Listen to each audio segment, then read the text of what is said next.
At Chomps, we... Welcome. I have some things to share.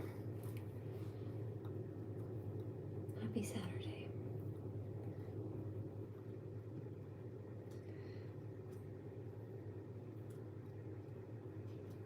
Dangerous just started auto-playing. That's by Sleep Token.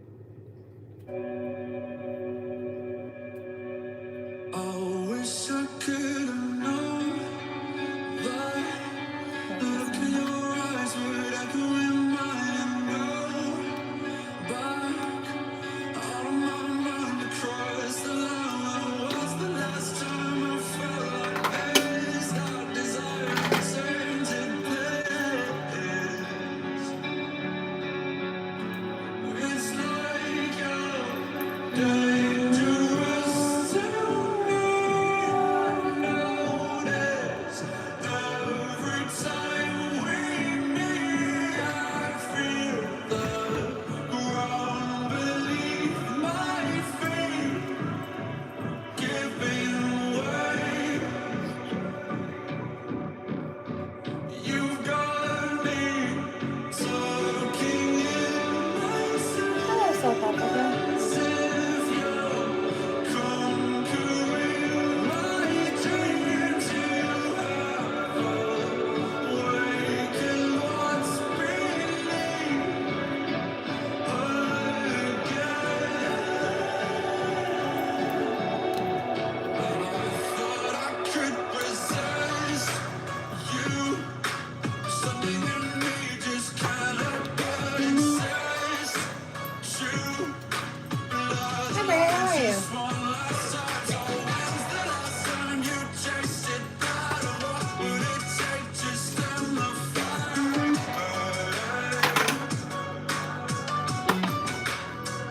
And I am caught in time, like clockwork beneath the perverse. I'm gonna lose my mind. So back with oblivion, would you mind breathe that burning breeze through paradise for me?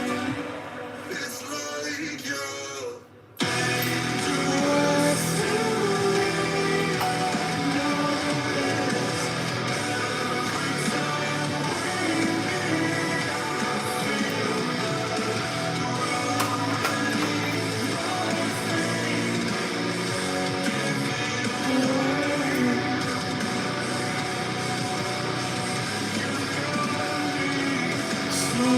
dangerous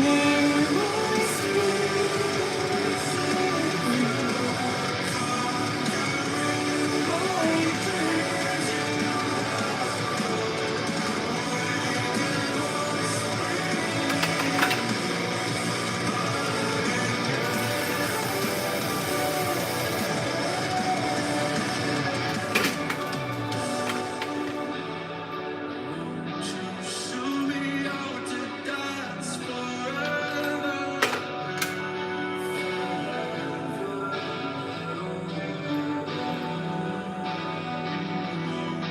Show me how to dance forever.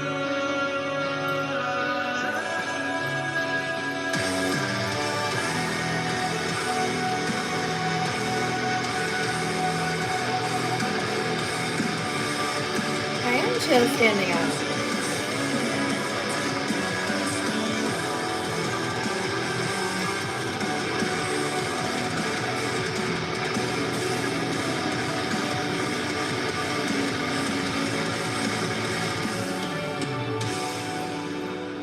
Somebody's angry. Why are you so angry? No. Well, that's the thing. If people do that at It's my time to place, ask more. if do that at my place, I ask them to sit down or leave. Well, I'm in my house. It's a chill vibe, regardless. Free.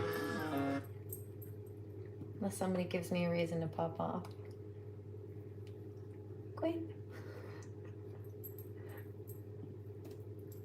Commercial. Let's do this one. I heard this just before starting. In my ears.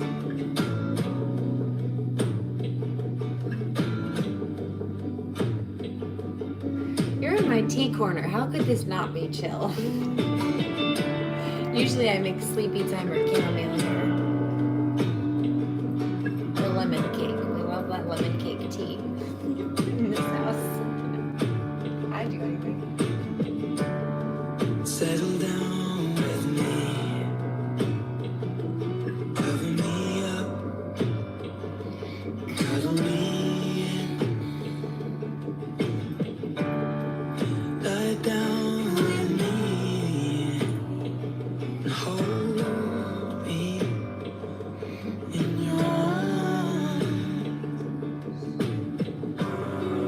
And your heart's against my chest. Your lips pressed to my neck. I'm falling for your eyes, but they don't know me yet.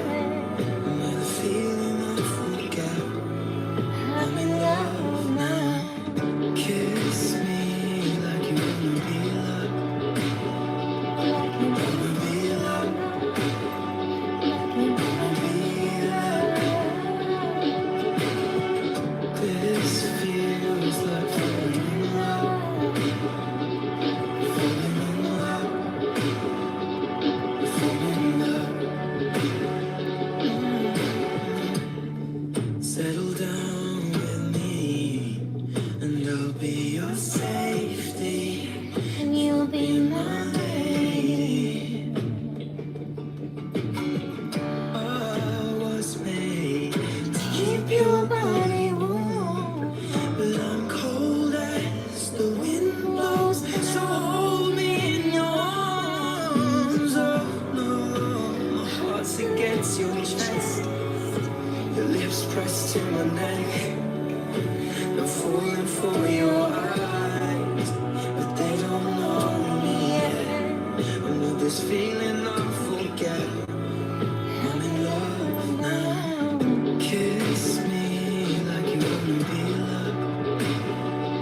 Wanna be loved. Wanna be loved. This feels like falling in love. Falling in love. Falling in love.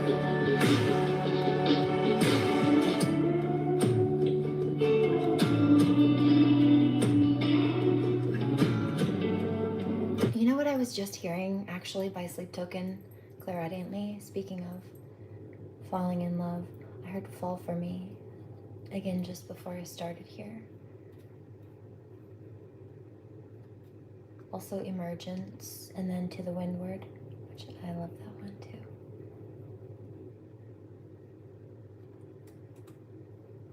This one. I was just hearing this one too.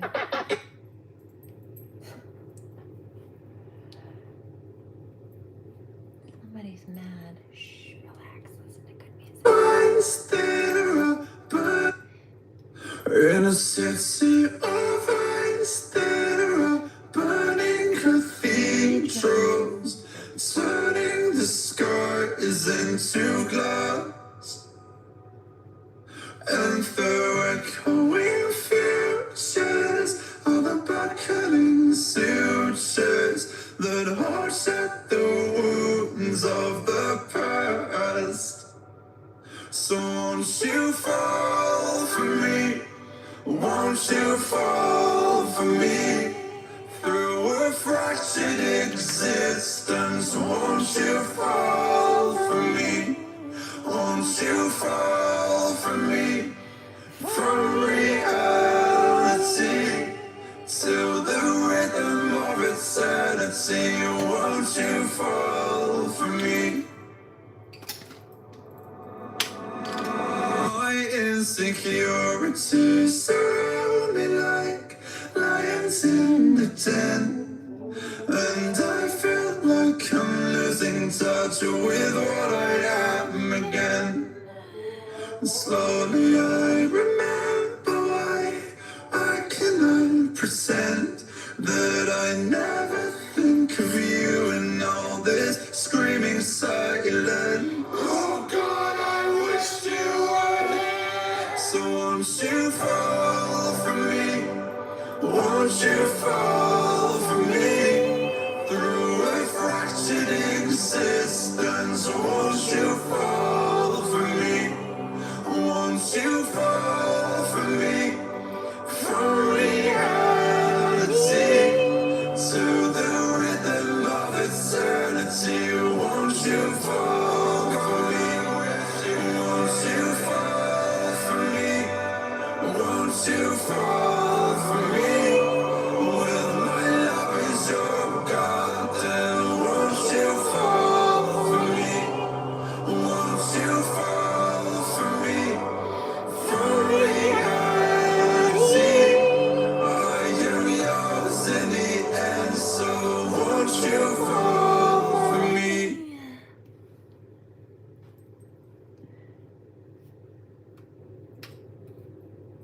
I also, let's do.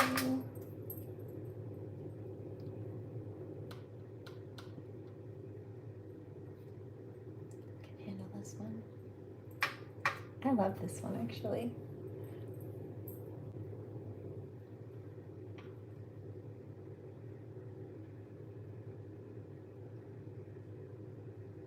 Whoops.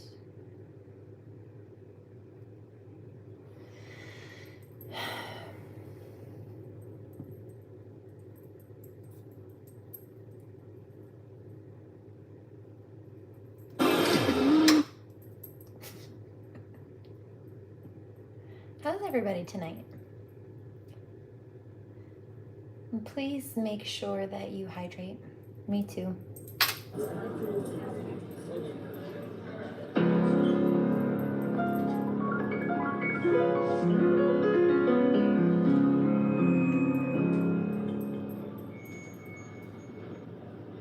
I know you wanted me to stay, but I can't ignore the crazy visions of me in LA. I heard that there's a special place where boys and girls can all be queens every single day. I'm having wicked dreams of leaving Tennessee. In Santa Monica, I swear it's calling me. Will make my mama proud. It's gonna cause a scene. She sees her baby girl, I know she's gonna scream. God, have you died? You're a pink pony girl, and you dance at the club. Oh, mama, I'm just having fun on the stage in my heels. It's where I belong, down at the pink pony club. I'm gonna keep on dancing at the pink pony club.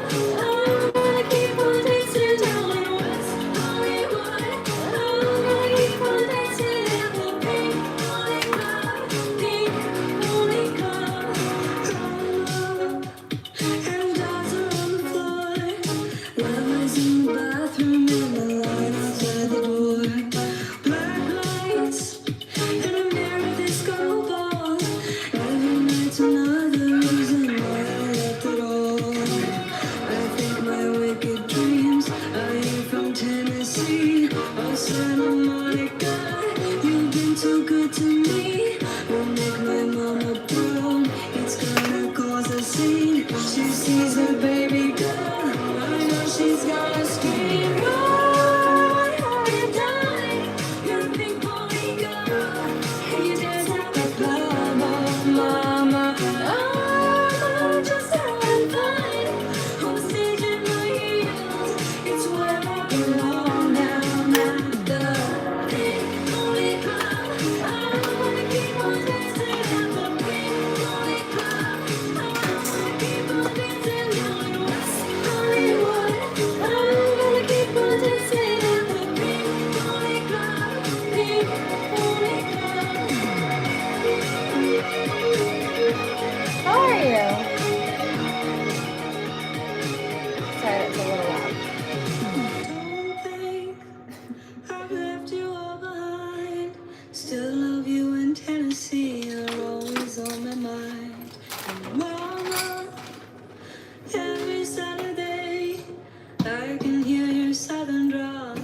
1,000 miles away. Say, God, what have you done? You're a pink pony girl, and you dance at the club. Oh, mama, oh, just having fun on the stage in my heels. It's where I belong, down at the pink pony club. I'm gonna keep on dancing at the pink pony club. I'm gonna keep on dancing down in West Hollywood. I'm gonna keep on dancing at the pink pony club. Pink pony club.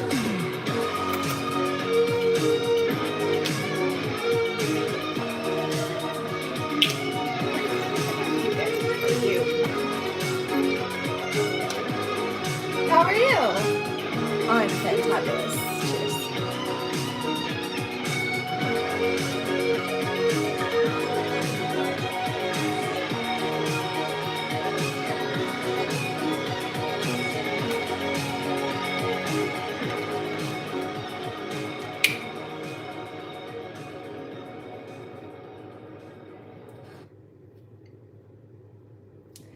I heard this one also just before I started this live.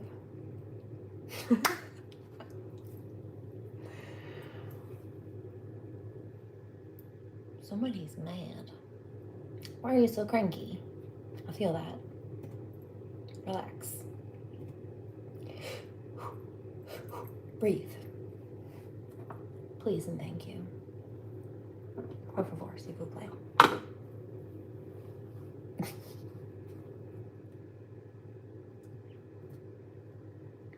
Oh, somebody's mad now. Why are you so mad? Anxious. What is that? It's not mine. We're here Try this. You might like this, Bri. 10 p.m. Kind of country. We're but here again. I don't know, but I feel it. Red. Oh, here, now they're upset here. Ooh, you're just cycling through those emotions, aren't you? Look at you. Oof. I'm in the mood, but we ain't going to bed just yet. My favorite song, turn it on, and you get a candle lit. We're dancing in the living room, just me and you. Yeah, there's nowhere else I'd rather be. No fancy night out on the town, but I'll still spin you around. 'Cause I know you saved the dance for me. Yeah, I got you in my arms and right now when we're dancing in the living room. If the neighbors know, How are you? give them a show. 3 a.m. I don't care either way. 'Cause we do us. Love is love. Until we grow old and gray. We're staying up late, dancing in the living room. I hope you get some sleep soon. Just me and you. Yeah, there's nowhere else I'd rather be. No fancy night out on the town, but I'll still spin you around. 'Cause I know we saved the dance for me. Yeah, I got you in my arms and right now when we're dancing in the living room. Yeah, we're dancing. Let's do. Dancing.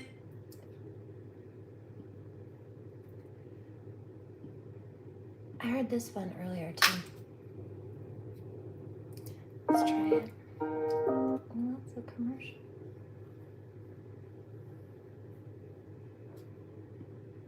This is Noah Khan, Northern Attitude.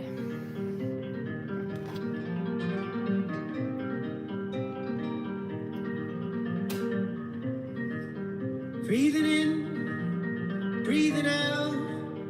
How you been? You settled down. You feeling right? You feeling proud? How are your kids? Where are they now? You build a boat, you build a life. You lose your friends, you lose your wife. You settle in to routine. Where are you? Does it mean?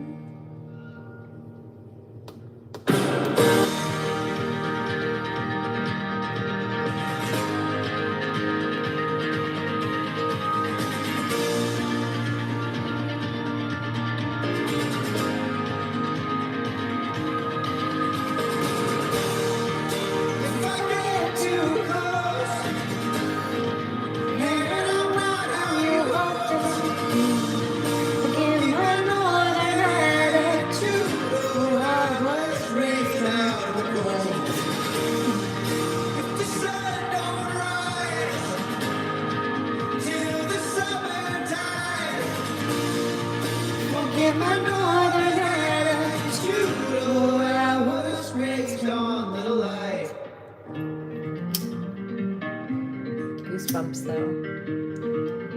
Angel waves. Bought some shit, search online, you're getting lost, you're getting high, all alone, late in life, scared to live, scared to die. You build a boat, you build a life, you lose your kids, you lose your wife, you settle down. Okay, here's another one.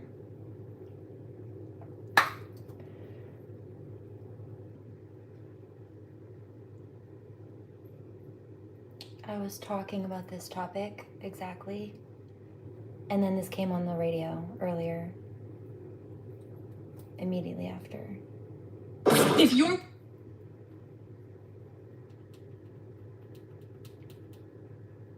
The synchronicity. I thought it was funny. So did the people I was speaking to.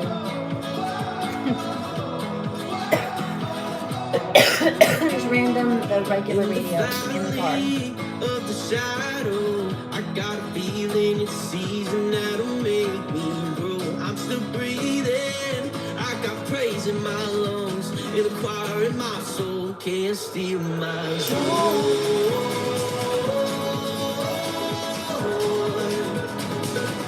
Can't steal my joy.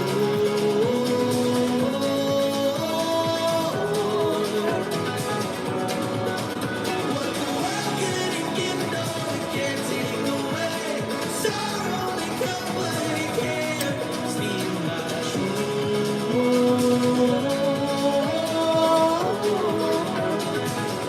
Can't steal my joy. In the highs, in the lows, you fill my cup, you fill it up until it overflows. I remember, I'll keep holding on to hope. 'Cause you're the king of rolling stones, can't steal my joy.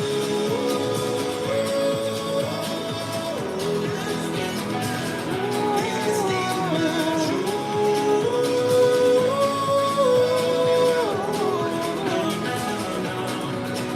What the world couldn't give, no, it can't take away. Sorrow only comes when it can't steal my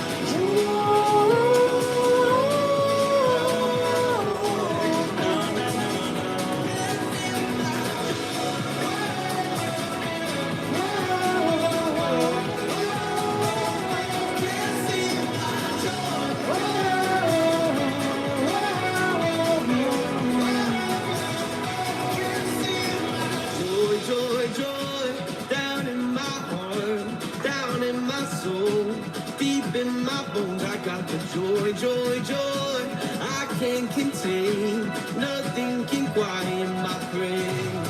I got the joy, joy, joy, down in my heart, down in my soul, deep in my bones. I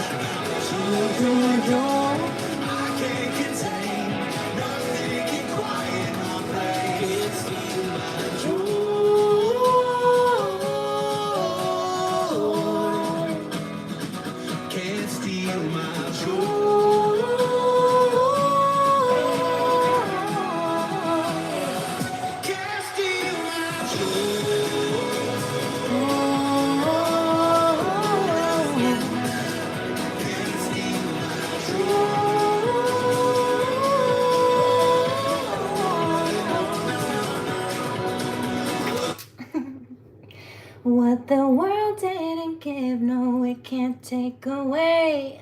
That's God, babe.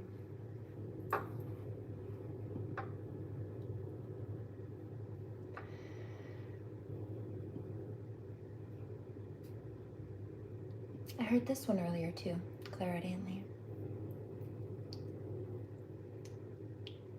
Somebody's upset. Boo-hoo. Relax. Listen to good music. Get off my feed. You have a couple of choices, but you don't have to make yourself miserable. There I was, and here I go. Some say take it, some say don't, but I wander like a fish out of water, but learning to fly.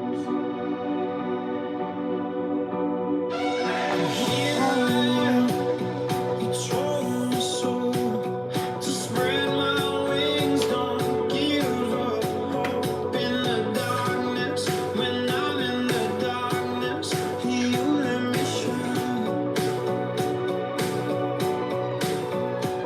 No matter Spider! Oh, baby. it takes, I'll see your face again someday. When I'm losing light and I need your sun to rise. When my love is blind and I need some kind of sign. You're the sign for my soul.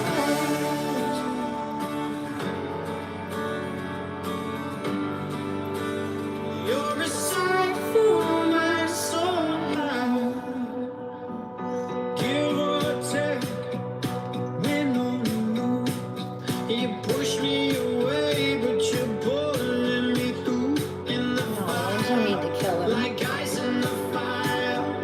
Oh, we're burning bright. Oh, we found our place. We grew and grew.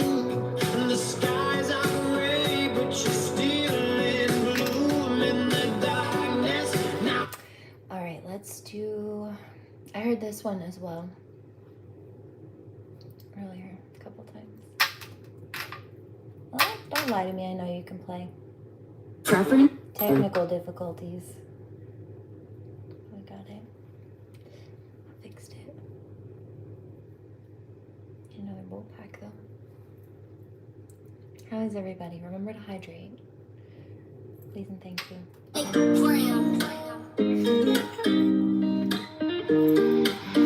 I just bought a 2000. 234 on the account right now. Made a flop, not a sandal. Nah, I don't trust him, and they lying like a dandle. Precision with the way I pick my circle like a banjo. Where would I be? Progressive I steps still forward. counting on you, right where I was.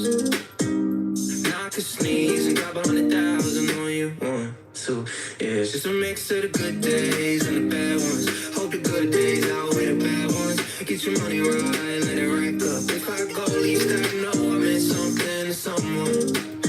Yeah, you meant something to someone too. Yeah, 'cause you kiss like cotton candy. Don't wanna save you, you don't need no vigilante. Wanna do a little dancey dance. You look good, you fancy pants. You only a 6 on an Enneagram. Outside of that, you outside of that, you a 10. Yeah, yeah, outside of that, you a 10. Yeah, I love the way that you pick your friends. You know what they mean, never means to an end. I know what I need, no need to pretend. Like the air I breathe, so are you leaving again? I don't know what that means. Show the world what it take to make it look this easy. Get everything I wish for, I got a big genie. They said, are you extreme? I said, extremely. Sorry, but it's my summer, get them next season. 1, 2, yeah, it's just a mix of the good days and the bad ones. Hope the good days outweigh the bad ones. Get your money right, let it rack up. If I go, at least I know I meant something to someone. Yeah, you meant something to someone too. Yeah, 'cause you kiss like cotton candy. Don't wanna save you, you don't need no vigilante. Wanna do a little dancey dance. You look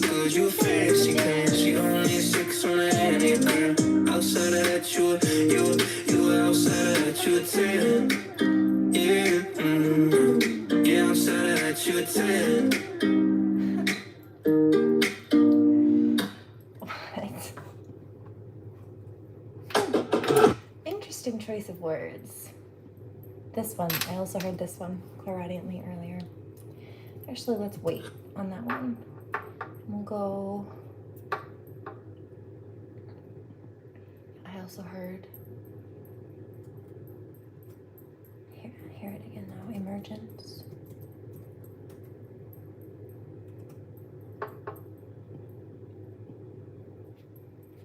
Somebody's angry. Relax. Relax. Relax. What's up? Why are you so cranky? Living on a promised world. Well, I am the rose you relinquished again. You and I are down head first in another world. I have a feeling we're close to the end. So come out from underneath who you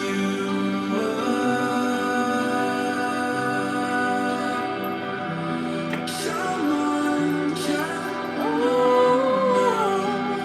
You know that it's time to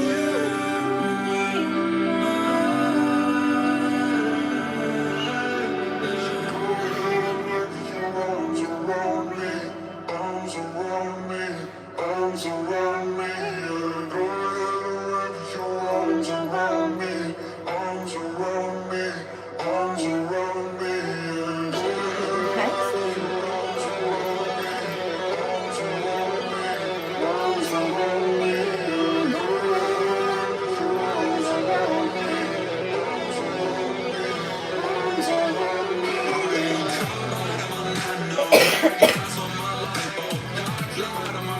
Just sapphire in my white gold burst out of my chest and hide out in the vents. My blood beats so light, my bite right through your lenses. Midnight in my mind's eye, drowning out the daylight. God speak to my enemies and be asking for that ghost. And you know the behavior, canines of the savior. Glory to the legion, trauma for the neighborhood. Arms around me, arms around me, arms around me, yeah. Go ahead and wrap your arms around me, arms around me, arms around me, yeah. Go ahead and wrap your arms around me, arms around me, arms around me, yeah. Go ahead and wrap your arms around me, arms around me, arms around me. God's face doesn't feel right. Dark days, we were solstice dancing under the dance on winds that started flowing in. Blood beats so alive, my tear right through my skin. So tell me what you meant by living. Step in the universe, you well rise in the afterlife. You know I'm sanctified. I lost the road, no matter what you do, no matter where you go.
I also was hearing this one.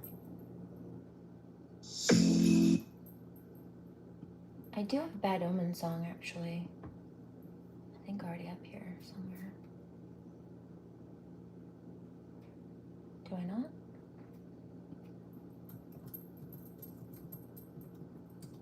I think.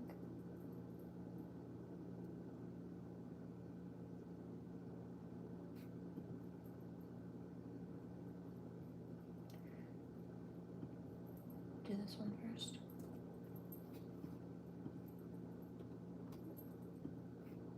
I see me on the side, where angels sing and birds fly, where mothers dance with daughters across the lily field. Kids as young as 3 never see a day asleep. When families reunite, and dogs they all roam free.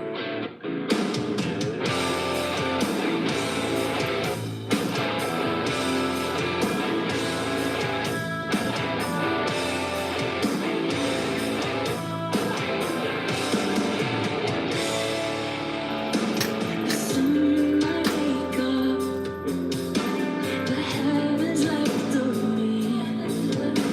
I see the rust and dimmed, right down beneath my feet. My eyes they turn black, the memories of you. And so I realized that I'm right here with you.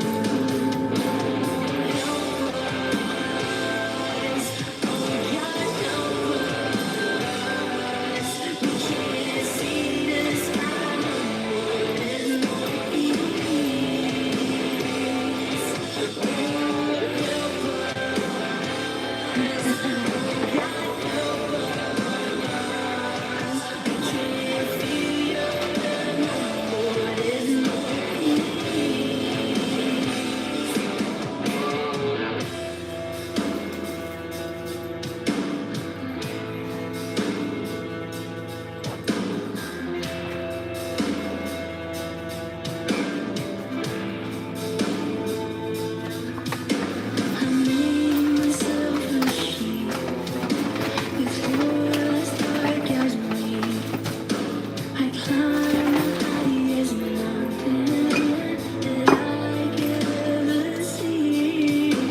I ripped my clothes apart and got down on my knees. I played for you to finally see.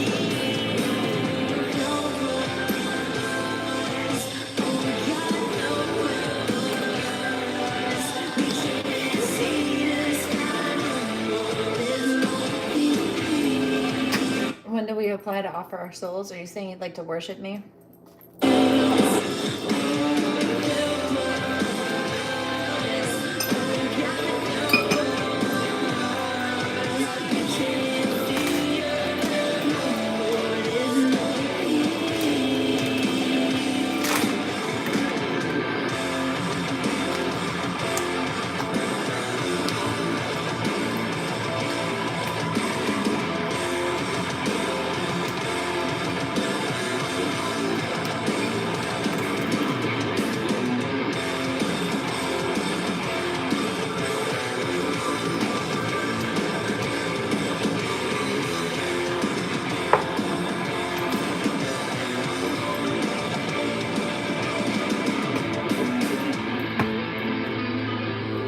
Drop midnight.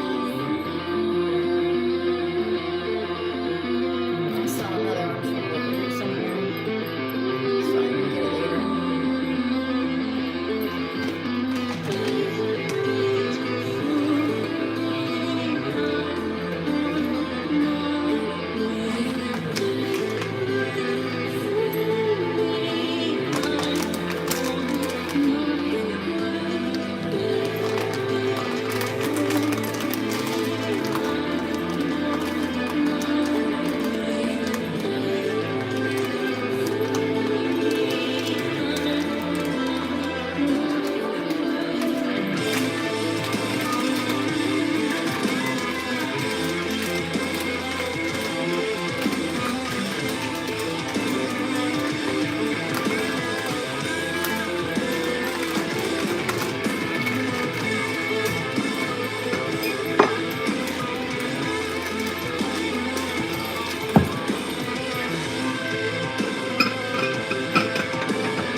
like the song?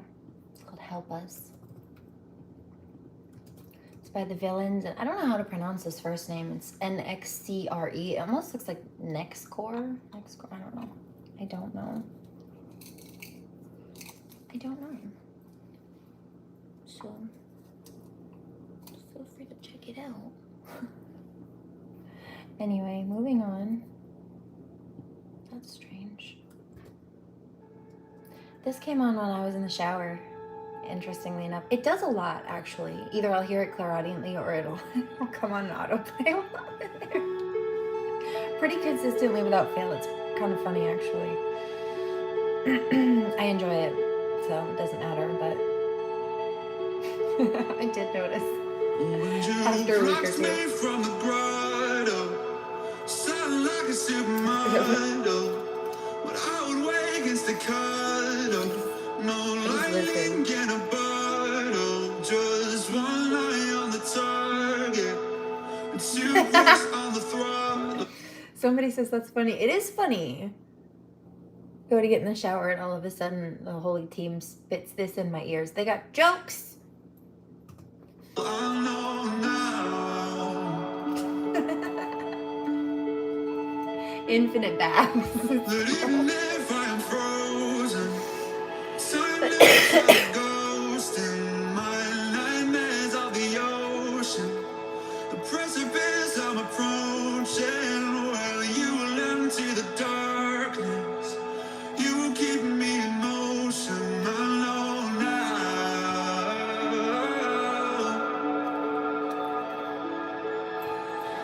He seemed like a fun guy. A fun guy. I know that one. It's a good dad joke.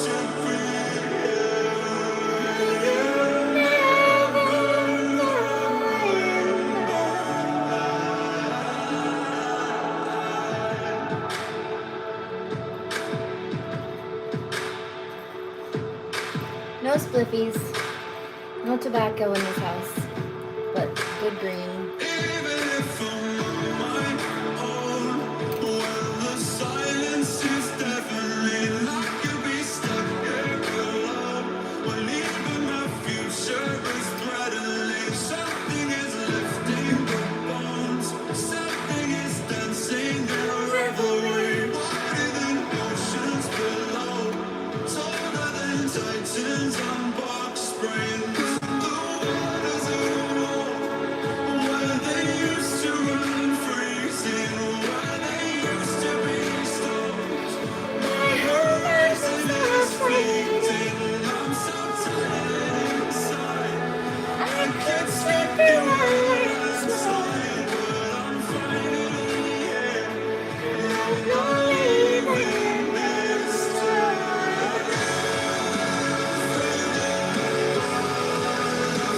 Washing over me.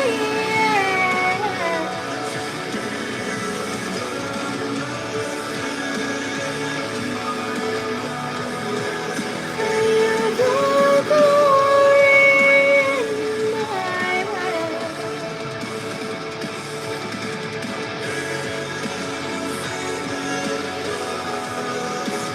Pristine colors as I lay.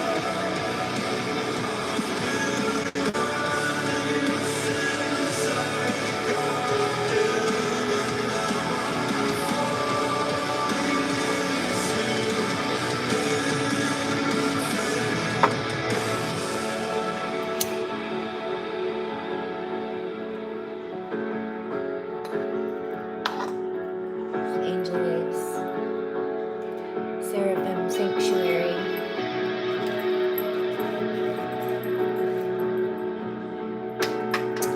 So,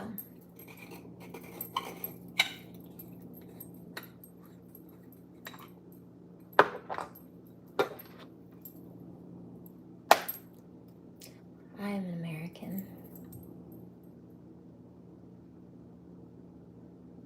What?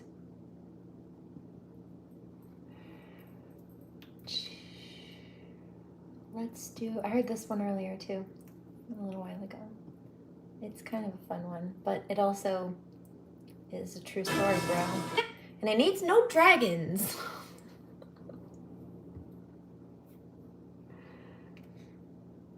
And stuff.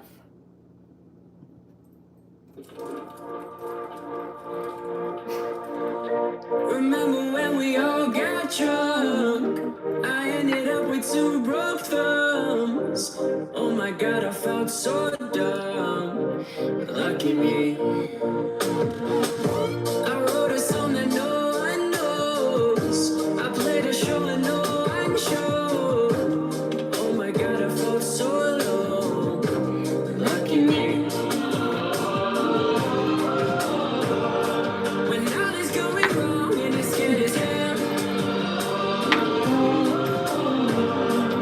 what you gonna do? Who you gonna tell? Maybe 100 bad days made 100 good stories. 100 good stories make me interesting at parties. So 100 bad days made 100 good stories. 100 good stories make me interesting at parties Now, and so I'm not scared of you no more.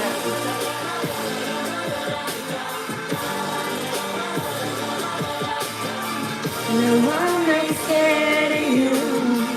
No, I'm not scared of you no more. Remember when she broke my heart, waiting for the waiter to return my card, right as I let down my guard. Lucky me. We had to work up in my heart, only just to get a little bit less far. We could laugh about it all tomorrow. Lucky me. When all is going wrong and you're scared as hell, what you gonna do? Who you gonna tell? Maybe 100 bad days made 100 good stories. 100 good stories make me interesting at parties. now, 100 bad days made 100 good stories. 100 good stories make me interesting at parties. No, I ain't scared of you. No, I ain't scared of you no more.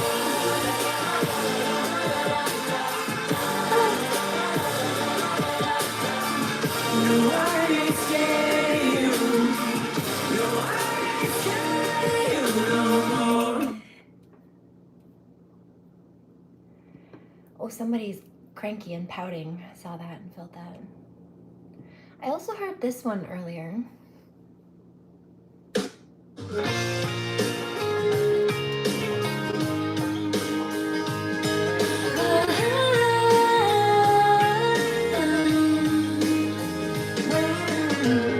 She's never pulled anybody from a burning building.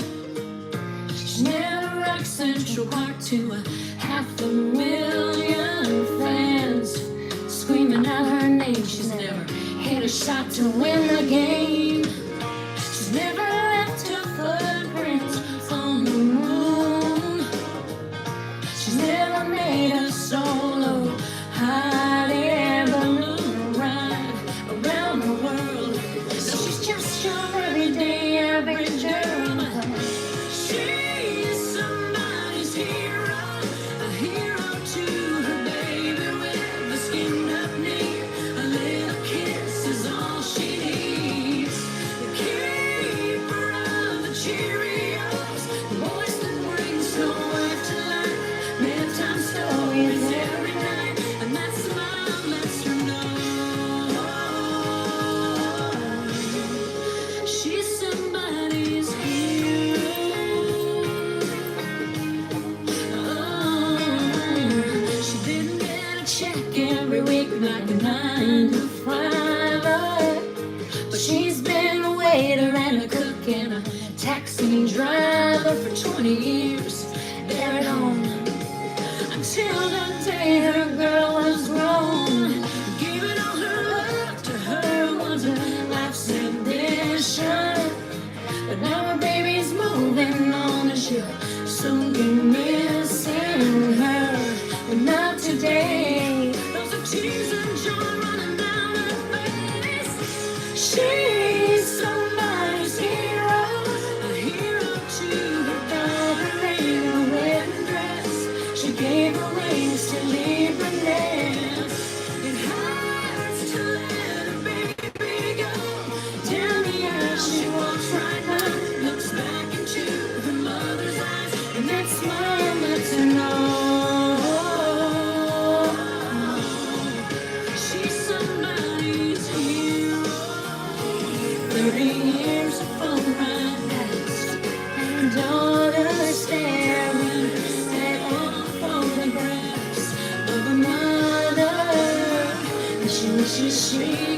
runs a brush through her silver hair. Beyond the nursing home, she drives by every afternoon, feeds her mama with a spoon, and that smile lets her know. The mother's smile lets her know. She's somebody's hero.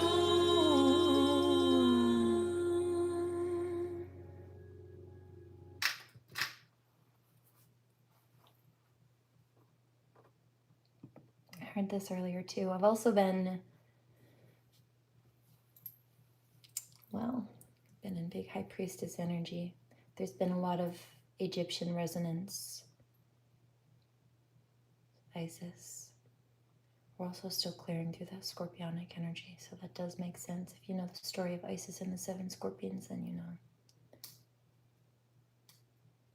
You know what? I've been quiet about this, but I've also been noticing some things, and here are a couple of channels for you.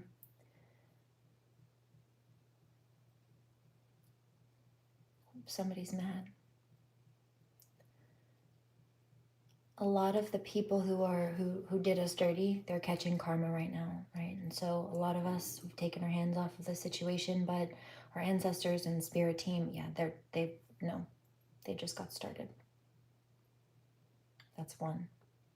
2 is that I've noticed a lot of people trying to either mistreat others the same way that they have been, or like minimize the mistreatment, or, you know, when they do things that are upsetting to someone or they're neglectful towards someone, they just brush it off, and it seems like it's a normal thing for them to do. But then the reality kind of set that it has been their normal. It is normal for them. They've been doing this for so long. And either it's just been tolerated or they've gotten away with it. And so they do genuinely think that what they're doing is fine because they're so accustomed to doing it, mistreating people. And some of them do genuinely feel like it's causing a rift when you don't tolerate their mistreatment of you, because it's just so normal for them.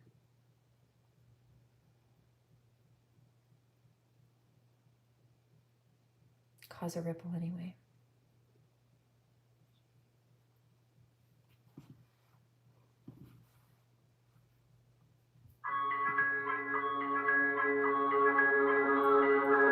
Don't need no man that's vanilla. I need a vet, no beginner. Last name my body, that's my reputation. Bacon and honey, I'm my motivation. No, don't even start. Don't mess with my heart. You're gonna pay, 'cause I'm a little bit like Cleopatra. Crazy, shining like I got a fusion. A queen, I know my worth, I'm worth more than this gold around my neck. Yeah, a little bit like Cleopatra. So baby, bow down to me. Bow down to me. Bow down. Baby, bow down. You're in the presence of greatness. So put your name on the wait list. You know I got a lot of options, and they're watching, so waiting for me. I hope you got enough patience. No, don't even start. Don't mess with my heart. You're gonna pay, 'cause I'm a little bit like Cleopatra. Crazy, shining like I got a fusion. A queen, I know my worth, I'm worth more than this gold around my neck. A little bit like Cleopatra. So baby, bow down to me. I always get what I deserve. Favorite obsession.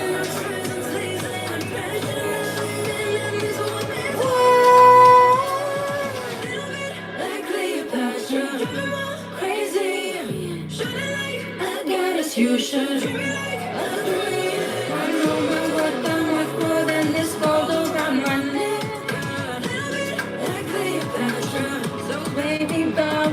to me.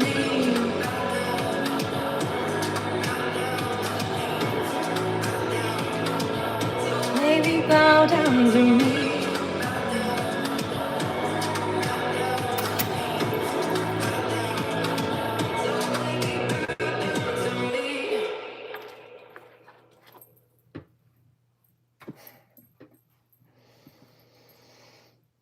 Next.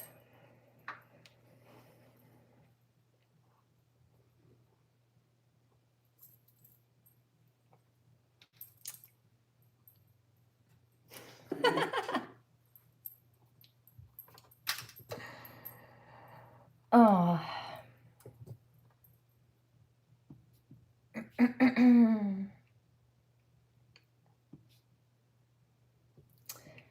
If you only knew the downloads that I was just kidding. That's hilarious.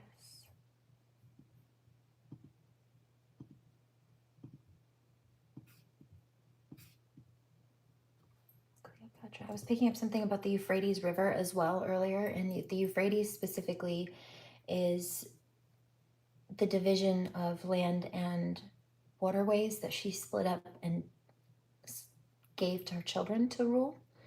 And so she governed the Nile largely, but the Euphrates was connected to her kids. Somebody's mad.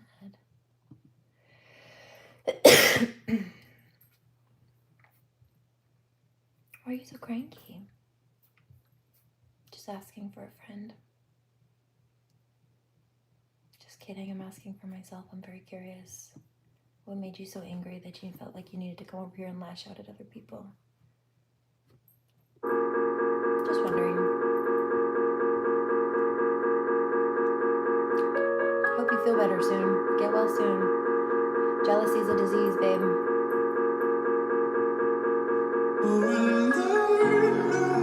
So is being hateful towards people for no reason, especially people you don't know.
Do some yoga in a little bit. You guys can join me. It's on the agenda for tonight. I don't think I'll be dancing. I need to give my body a bit of a break for a minute.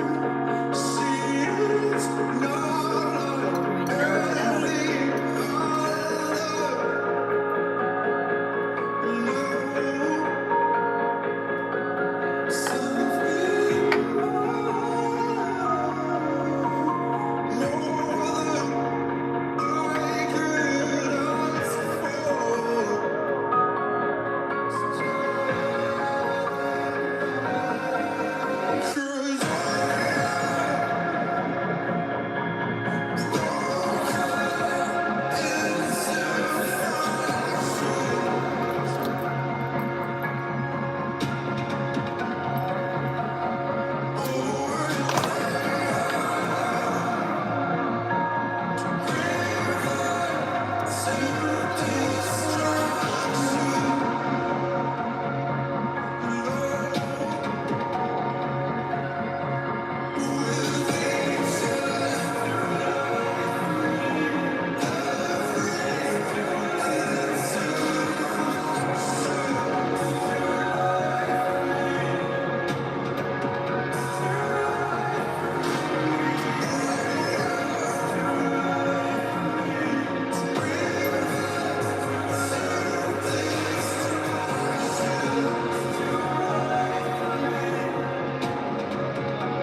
to hear about your bad experiences with cops. Not all of them are crappy, but I've had unfortunate run-ins with some really crappy ones. Dirty cops, specifically, real dirty ones. Ones that like to play in spell work.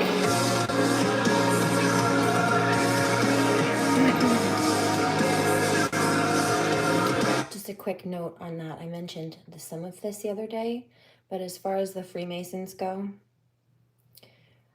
there are people who, ex-cops even, who've gotten out of the Freemasons. You can YouTube their videos, and they've come out and whistleblown on the fact that they didn't even realize what they were getting themselves into when they joined this cult.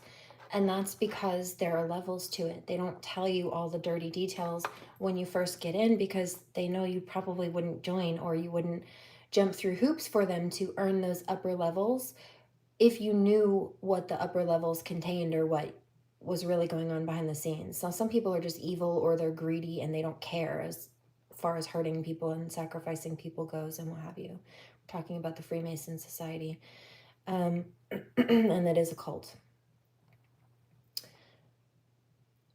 But yeah, see, they're mad and they try to hide themselves.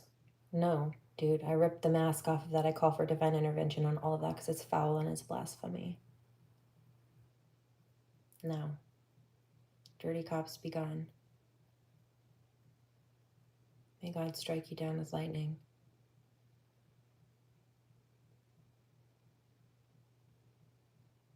So a lot of these people, whether it be police officers or otherwise, once they got up into those higher levels and they realized what was really going on, they got out, they quit. And they wish they hadn't joined in the first place. But that's why they don't tell them up front. And again, some people, they're greedy or they're already evil and they just don't care, or both.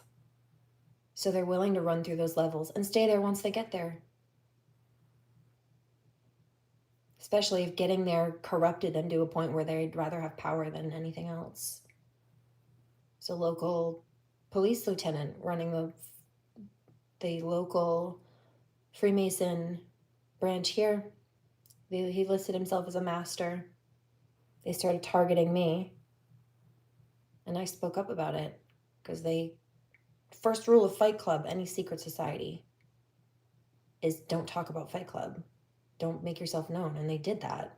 So I ripped the Band-Aid off of that. And they got mad and they retaliated harder. Somebody says, oh, is this why those dirty cops haven't been held? Yeah, exactly. And trying to block the good ones from doing their jobs, I also noticed recently, and informed other good cops about, so they know too now. Whoops, not my whoops. Better listen and leave me alone. Thank you. Kevin Edgecombe, Lieutenant Kevin Edgecombe, whose daughter, he had his daughter even spying on me. She used to comment in the comment section here, and actually until I made sure to get rid of her on my Instagram last month, and noticed she was still stalking my Instagram, like subscribed to my stuff. Like, what's wrong with you, dude? All these years later, still. So I spoke up about it. They retaliated to try to silence me or punish me for speaking up about it, but it's not my fault. They made themselves known. And yeah, I don't plan to stay here. But I'm taking my daughter with me. I hear emerge again in my ears. Exactly. I really feel this one like a butterfly. Sleep token. Just played it. And so I spoke up louder. They thought that targeting me would, I guess, silence me because it's worked on other people before, but I'm not other people. And God sent me as karma.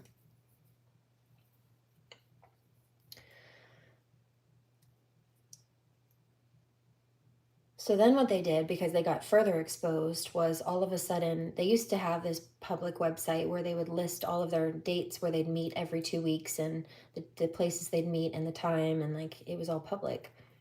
But I started whistleblowing and shined a light on their dirty little deeds over there. And all of a sudden, for the first time in all of history, they privatized their whole website. Now you don't know what's going on inside the website unless you have like, they all have to have a login and a passcode. Because of me. A bunch of dirty cops in a cult against one woman. I'm a bad bitch, and I know that. I'm a threat to all of them with the truth that I speak, and I know that.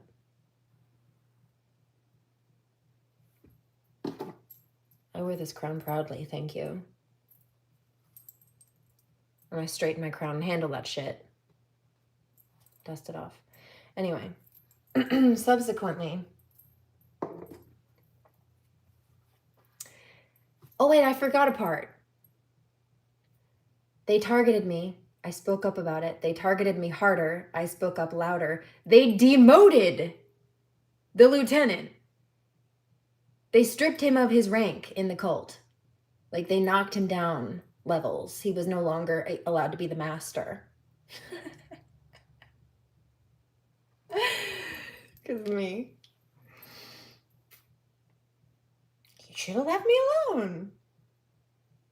And then, when I noticed that, because that was a humiliation ritual. Him doing too much, or him letting his little people do too much, or encouraging his people to do too much and becoming exposed was a threat to the organization at a larger scale, because he was just running the local town branch, but they have other branches all over and people above him. Okay. So when he basically put too much heat on them, on himself, what they were trying to do to me, to target me, was a humiliation ritual. But when I said no thank you and I exposed what they were doing, they turned around and demoted him as a punishment for him exposing them. It's supposed to be a secret society, and as a humiliation ritual to him, because they failed to sacrifice me. And now they have karma and legal consequences for it, legal penalties, because it's very well known and publicly what they did and didn't do, which was their jobs that they got paid to do but didn't do. Thank you. At the government at that. So that's a huge federal issue on a state and fed level. Okay.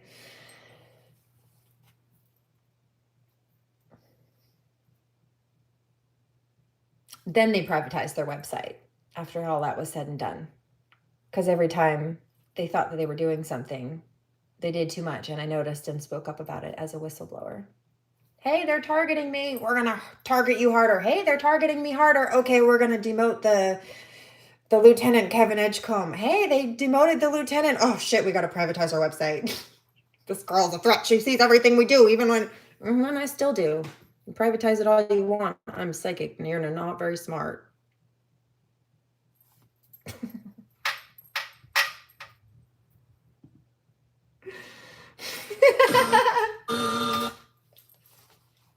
Divine Masculine's laughing with me. I heard that. Oh, God.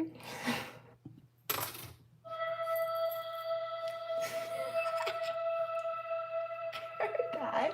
Well, you were living on a promised word. Well, I am the rose you relinquished again. Thank you. You and I are down there first in another world. I have a feeling we're close to the end. So come on, out from underneath who you are.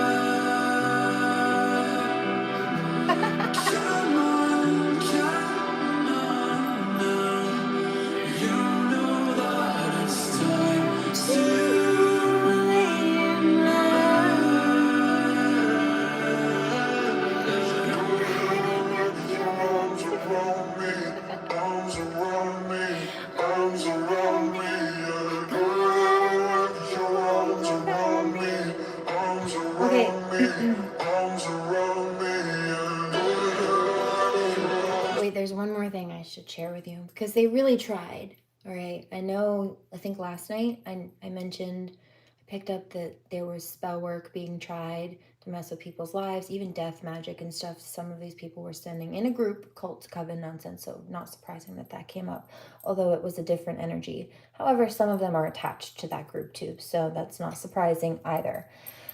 Let me take a breath and continue. Hold on. This is a big channel. So a few things happened. I noticed the spell work.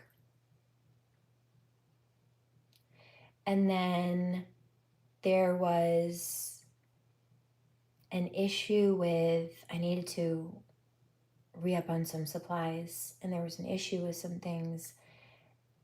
And it was looking like I was going to have to wait until next week to handle it. And I said, no, that's not acceptable. So every time that there was a seeming problem, also always manufactured by outside, like other people being problematic or not being cooperative or something like that, I just prayed to God and God found a way around it. So right now it's like anybody who, either people possessed by dark energies or they're just dark. And so they're already in that energy and they're willing just to be part of it, toxic, chaotic in the worst way, detrimental towards others.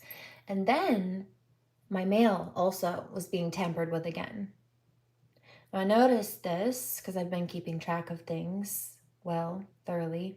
And so I made a federal report about my mail going missing today, which sparks an investigation, a federal investigation. They've done this before.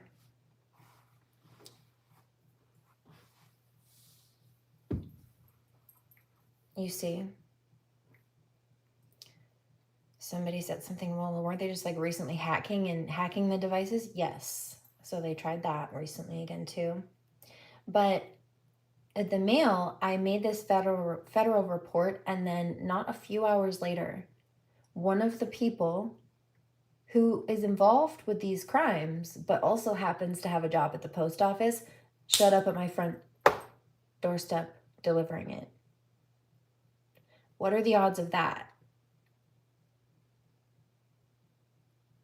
That they magically find a package that was supposed to be here last week and was said to be delivered last week, but was missing until I called today, and then it suddenly shows up, just materializes 2 hours later, dropped off by one of the people involved with the crimes. What are the odds of that?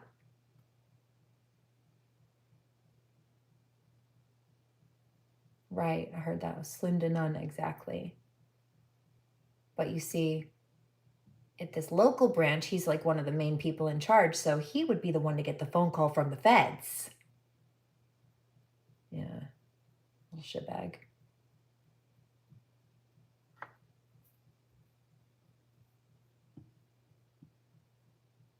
So somebody says, oh shit, so he intercepted your mail and then got the phone call from the feds questioning why your mail was intercepted. Yep.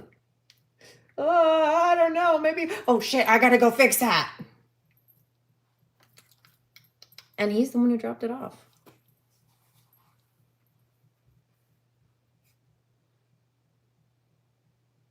It's a federal crime, dude.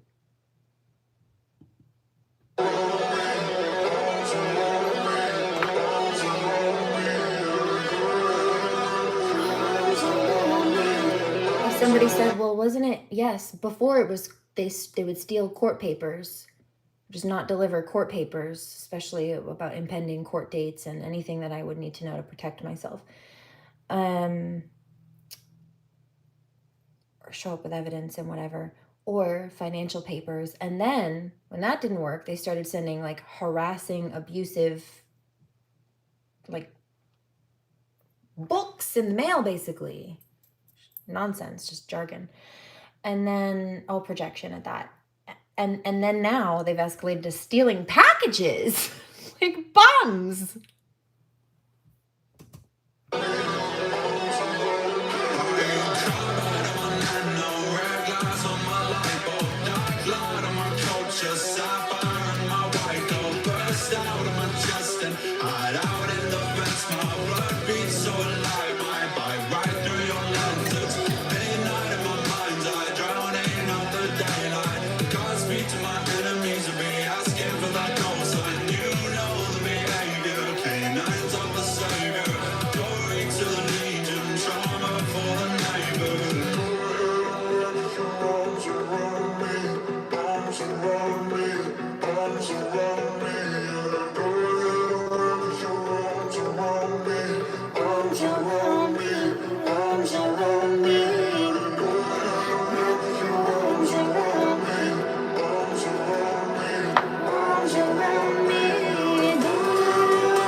comment, Brian. No coincidence. No, I don't believe that either. Not for a second. Not after years of documenting this pattern.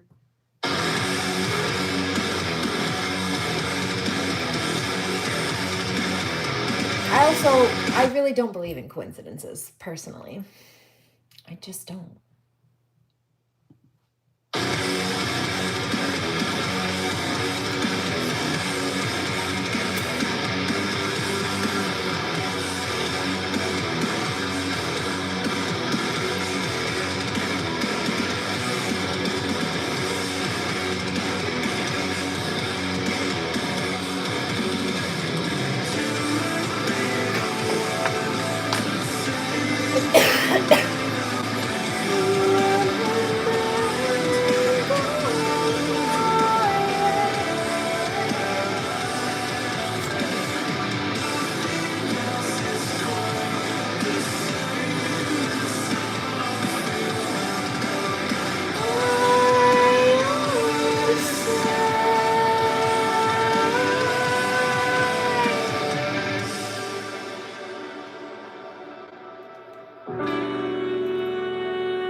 I used to play that in French class.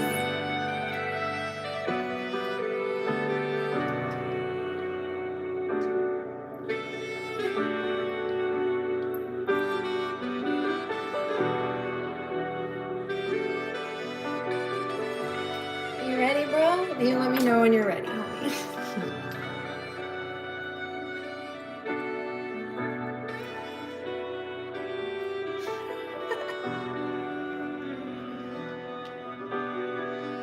Four-wheeler battery? Yeah, be careful. Do you have a four-wheeler? I love four-wheelers. I used to have one growing up. It was a blast. It was one of my favorite video games, too. It's a four-wheeler game.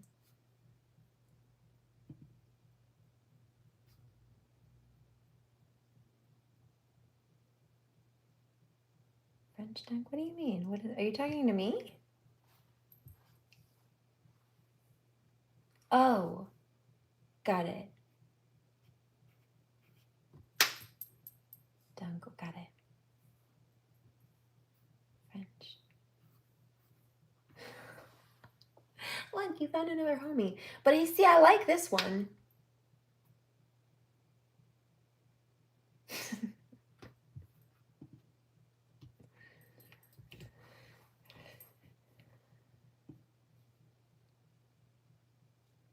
Bonsoir.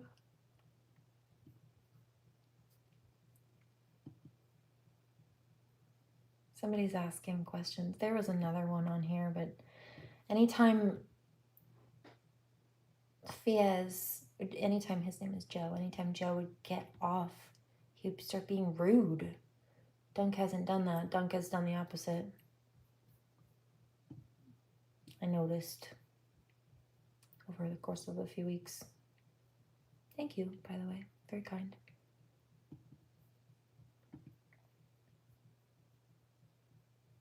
I think that's almost worse. I still do. Like, if you're gonna be rude, just be outright rude. Don't be covert and underhanded about it. That's just a sneaky ass bitch move. If you're going to be disrespectful, at least have the self-respect to stand on that piss poor choice, you know? You were so confident in making it, weren't you? Except for you weren't. That's why you tried to hide it, didn't you? If that triggers somebody, obviously that relates to you. Maybe you need to work on it. Paralyzed by my own will, I have waited. You ready? Paralyzed by my own will, viciously reminding me still. Weed is weak in the U.S.? Well, I don't Maybe, I don't know. I don't get it off the street. I just came from a medical grade dispensary. And here's the thing about that. Well, first of all, you can't get into a medical grade dispensary without a prescription from an actual doctor who's licensed to prescribe it. You can't get that without a medical valid reason to need one. So I do. I have both of those. No, you didn't do anything. No, he was never weird towards you. He was always great towards you. He would just start to get like weird, like sarcastic, underhanded kind of like he would just be insulting towards me. Like he would say something, like make a jab at me, just say something rude. Something that you would not have liked seeing. You would have said something like, hey, be cool, or something like that at minimum, on a mild level. It's one of those, when you see it, you don't really like it. It's not nice. It's not really a vibe. Just like, what are you doing, dude? Are you good? Either you would have asked, are you okay? Or like, are you good? That's weird. Or the other one that you say pretty regularly. But I just thought it was, yeah, I ignored it for a while. So he either thought I didn't notice, or he thought I didn't care or something. I don't know. But he only did it when you weren't there. And I noticed that too. I brushed it off for a while, but after like a couple of weeks of it every time, pretty much, I couldn't ignore the pattern anymore.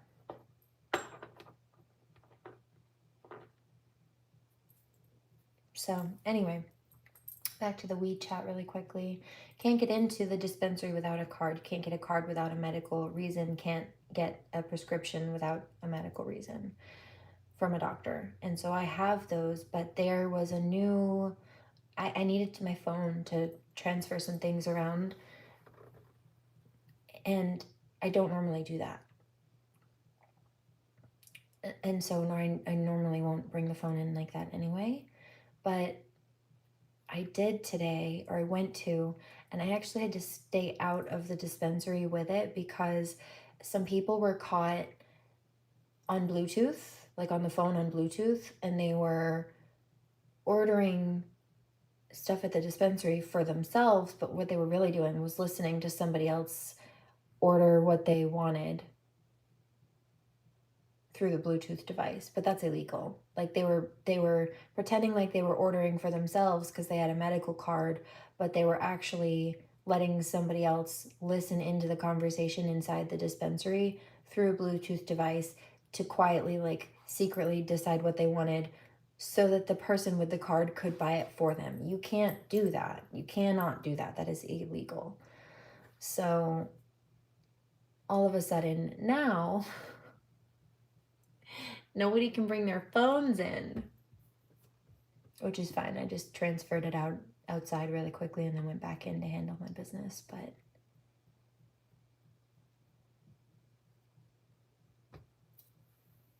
all right, don't worry, and don't try to keep up with me. Get toasty and comfortable though. Honestly, I think I'd be sad if you could keep up with me. It means people keep up with me. It means they've been fucked up pretty badly before. And that's not very nice.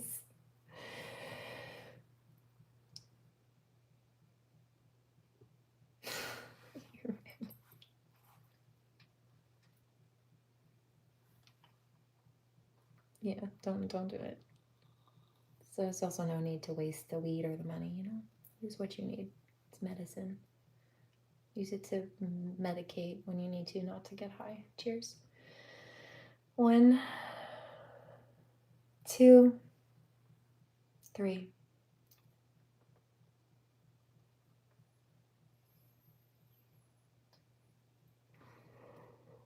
You let me know when you're ready. 18, God. I got you, Chong.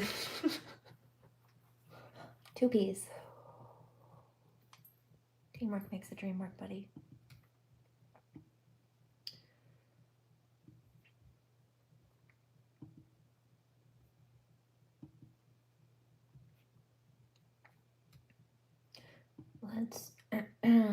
to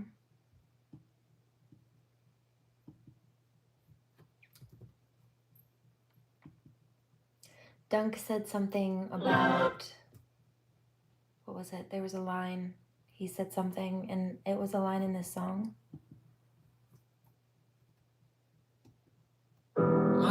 Should have worshipped her sooner, he said. Should have worshipped her sooner. Thank you. Appreciate the flowers.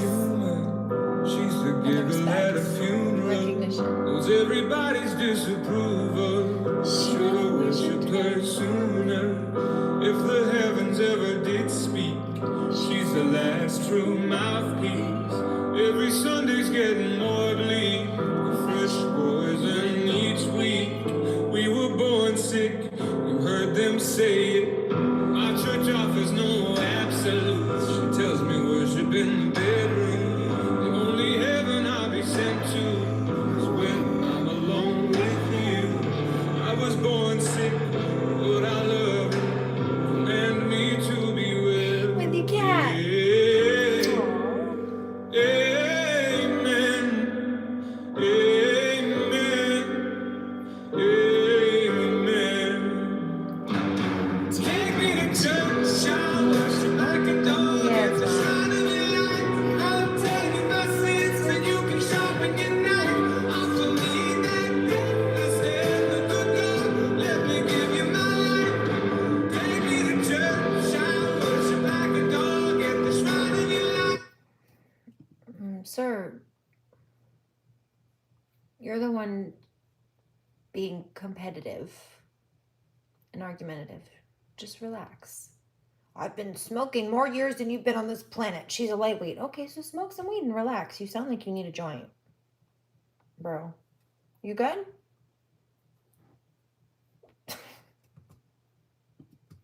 I'll tell you my sins, and you can sharpen your knife. I believe that death is dead, the good God. Let me give you my life. I'm a pagan of the good time. My lover's is sunlight. Keep the goddess on my side. She demands a sacrifice. Drain the whole don't like sea. this energy. Get something shiny, something meaty for the main course. It's a fine looking high horse. What you got? I've been smoking for more years than you've been on this earth. If you're so much older, then why are you acting so petulantly? Because you're being very combative and like aggressive, like a child. I don't like it. You're not going to do that in my kitchen, sir. We've a lot of starving faithful. That looks tasty. That looks plenty. Relax. This is hungry world. Take me to church. I'll worship like a dog and shrine in your life. I'll tell you my sins so you can sharpen your knife. Offer me my gift instead. The good God, let me live in my life. Take me to church. I'll worship like a dog at the shrine in your life. I'll stand in my sins so you can sharpen your knife. Offer me my gift instead. The good God, let me give you my life. I wish I smoked less. I'm working on it. We're healing. There is no sweeter innocence than ardent sin. Well, you need what your nervous system needs, and everybody's different.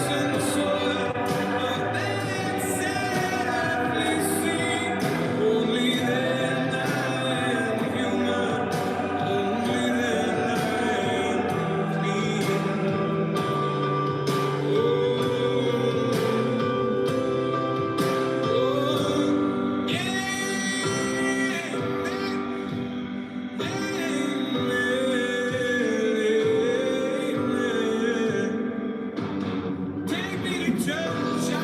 Hey, friends.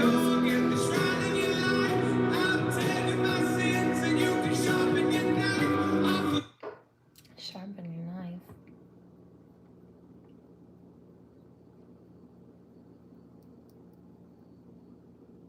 I love this one.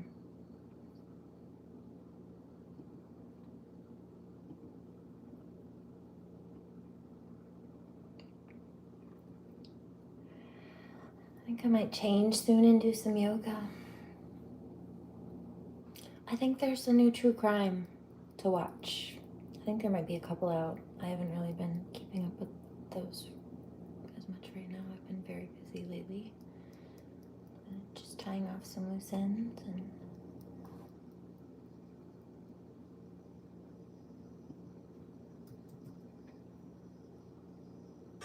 Used to run out of my liquid detergent so fast. oh, I thought you left. Aw. See?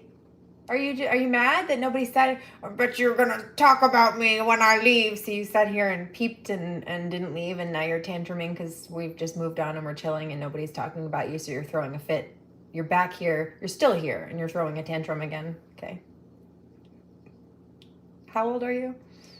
You're so much older than all. Go smoke a joint and relax, dude. Chill out. Bruh. Are you good?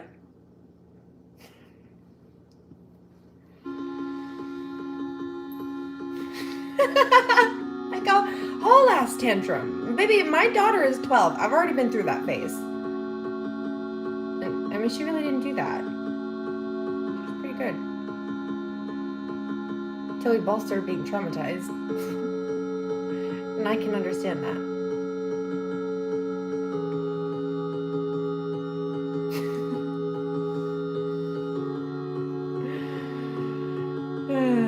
Cheers. Nobody was talking about you until you came back to comment. And I responded.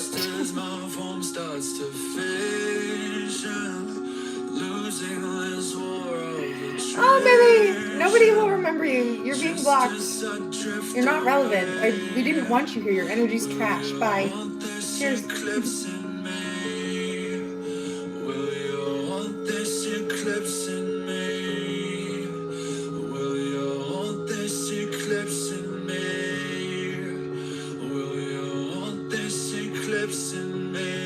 It's just a negative energy vampire. And I can tell that that's a person who sits there and blazes to get high. And I don't do that. I'm a healer, dude. This is medicine. If you don't need it, you don't need it. If you need more of it, you need more of it. But a lot of people just use it to get high, and that's all you get out of it when you do it for that.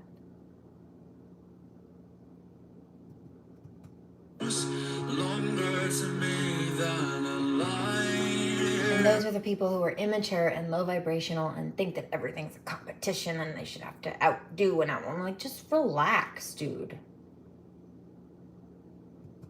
Quit killing the vibe. You're a buzzkill. Go smoke a joint and don't make me need more of mine.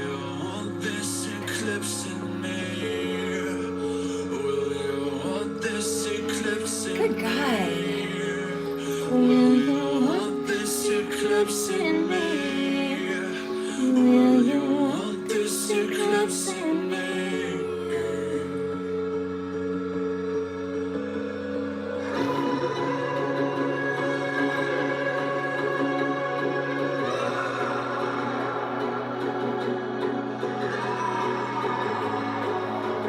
No, I actually am a healer as well. Would you like some Reiki?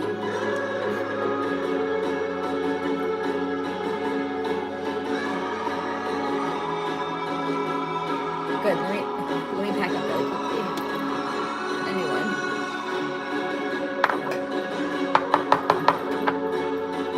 Got you. Oh, and thank you. I'm glad you enjoy the vibe.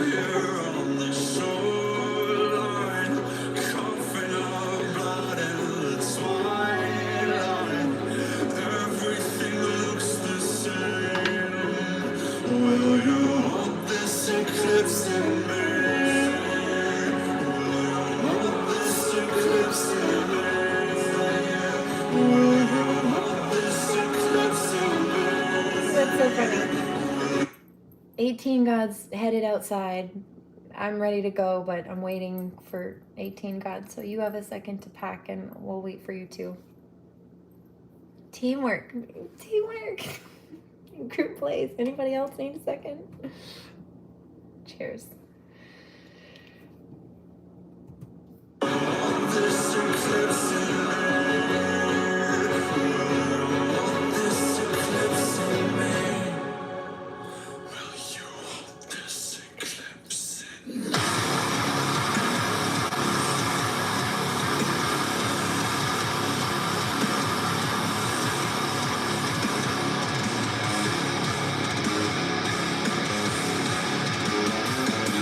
One, two, three.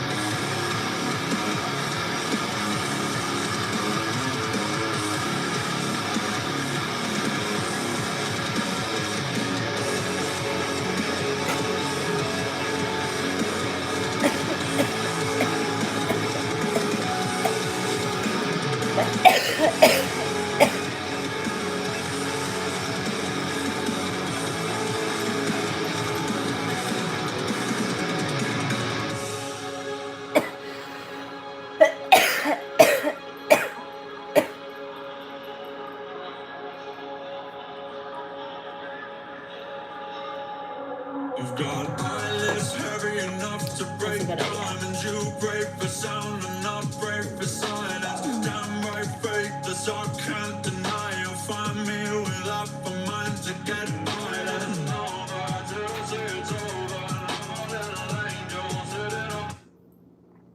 I don't eat fire, but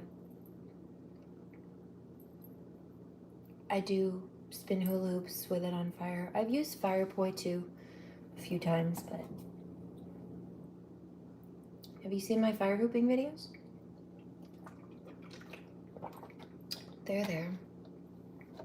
There are a couple in my shorts.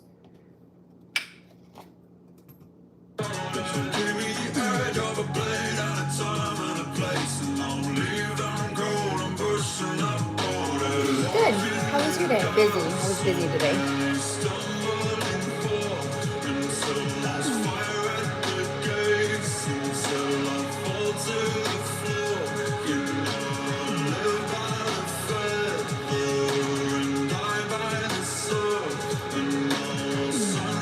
Oh, Ruggins is gone. I blocked him. I got sick of that.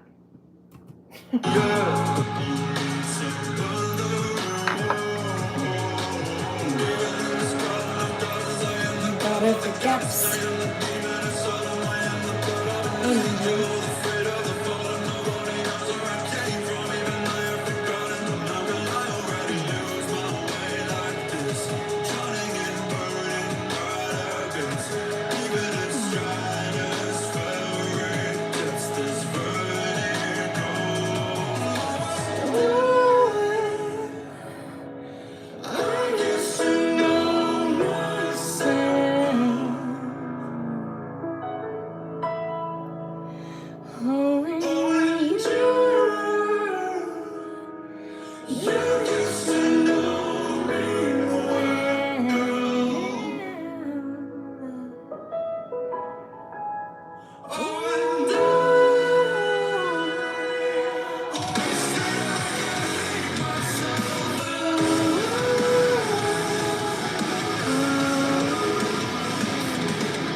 How?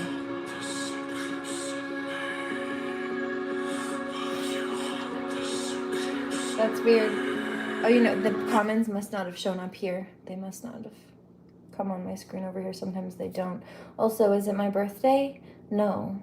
But I do carry genetic blue blood descendancy. I do carry royal bloodline currently. I'm a past life regressionist. I've been an empress in many lives. So I'm just reclaiming my throne, boo-boo. Queen.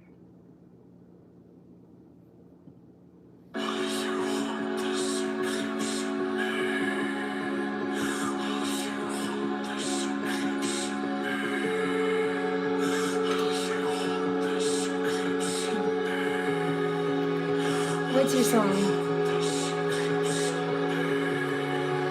Will you hold this eclipse in you? Will you hold this eclipse in you?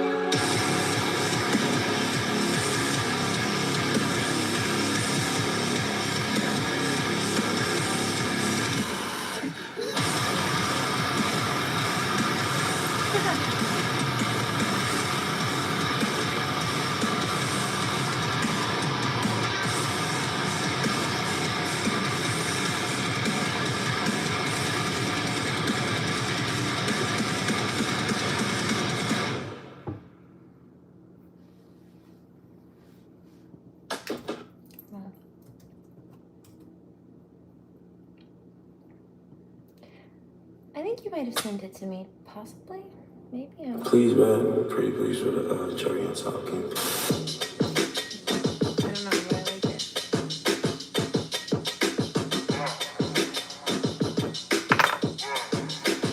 With a cherry on top. The weather cold, the weather so chill, chilly, really penguin feather road. Cause I'm sipping pro, yeah, that Amethyst pro. Promethazine, yeah, stepping stone. Oh, they acting up. Get your weapons wrong, they only killing time. Another second gone. I heard your man at home. Now you melatonin. 3. But you acting young. And you hella grown. I'm away from my little mama come home. And it's with the girl, she wants me to go home. And you love so far, just like what you want.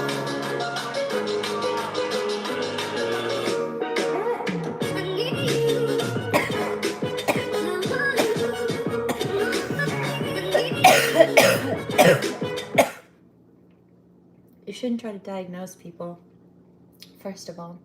Second of all, I'm not bipolar.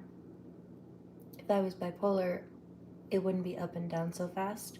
Bipolar people, if they have a bipolar diagnosis, part of what qualifies them to have a diagnosis is that one of the criteria that requires a mark on the checklist is that they have a specific cycle, right? Up and down every few moments to a moment, or more specifically, in response to someone else's toxicity in a triggered, possibly fashion. That's not bipolar. So you're seeing an up and a down in emotions and assuming because you know that that is a symptom of bipolar, that must be the only diagnosis that has those symptoms. No, many things do. Borderline personality, actually. I've had some people after me with that. But actually I have combat veteran level degrees of trauma that I've been working through from being abused by narcissistic sociopaths for a long time. So, yeah, I definitely defend my space now. But that's not bipolar. That's a boundary. And sometimes a trigger response from severe trauma. But there's a difference, and you are not qualified to be making that assumption or discernment, obviously.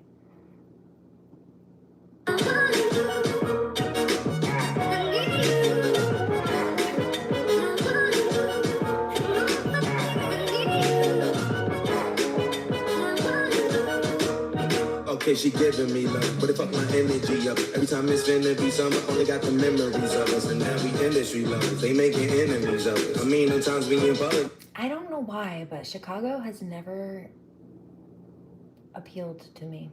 I don't know why. I don't know. And it's energy from us. Visit Italy, be my senorita. They either or I be there, either way you need a visa. I ain't talking about man MasterCards, debit cards, either credit charge, Kermit the Frog, margaritas. Kermit the Yeah, she got Frog. a man, homie. Yeah, yeah, you wanna lay the hands on me.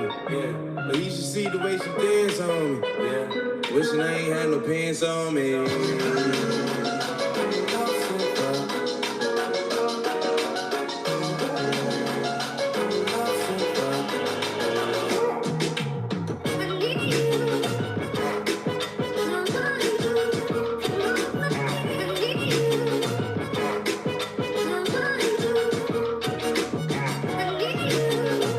Yeah, what?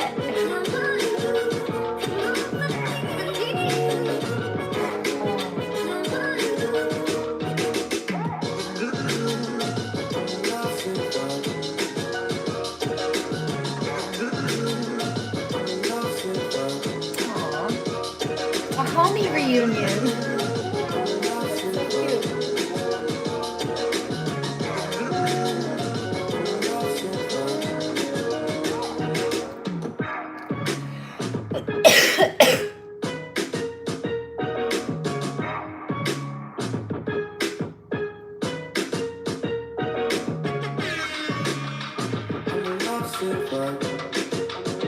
No way.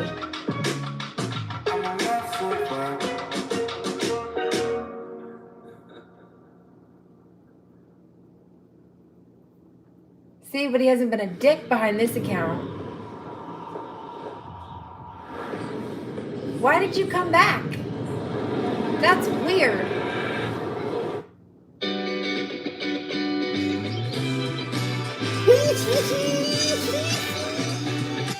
Didn't I tell you? I knew about the fake accounts. I said it last week. Why are you weird? Why? See? You haven't seen him be weird anymore and take little jabs, have you? Now he's been extra nice. You know why? Because I reamed him out for being a jerk. That's weird.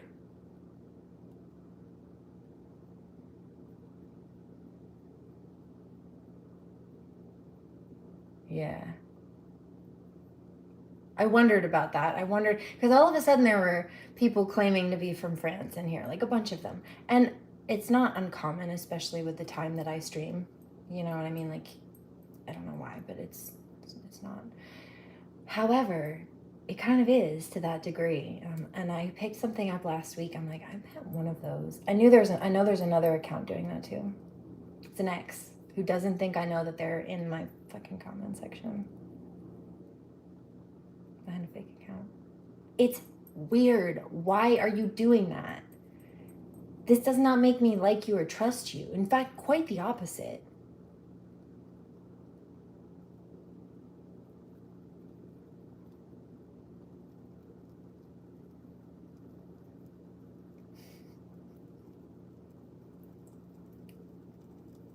Like, why are you here? You wanted to take little jabs at me. That's not something you do to somebody that you like, but you couldn't keep yourself from being here either.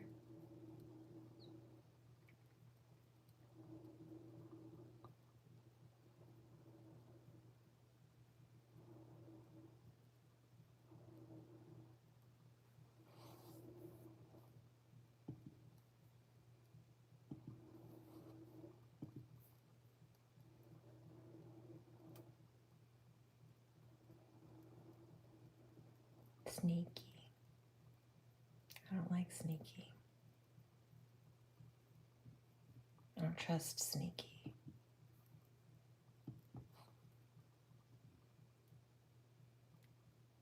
That's why he was extra nice. And that's also why I'm wary of people doing that. He was sucking up.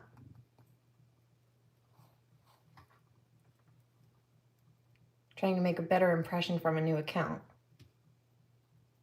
I switched accounts. I was taking some heat. Yeah, from me!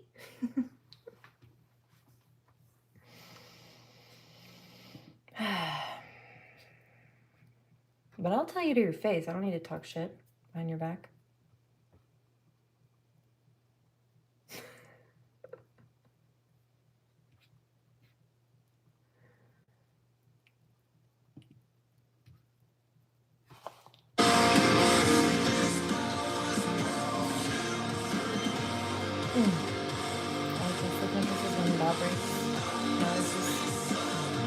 this is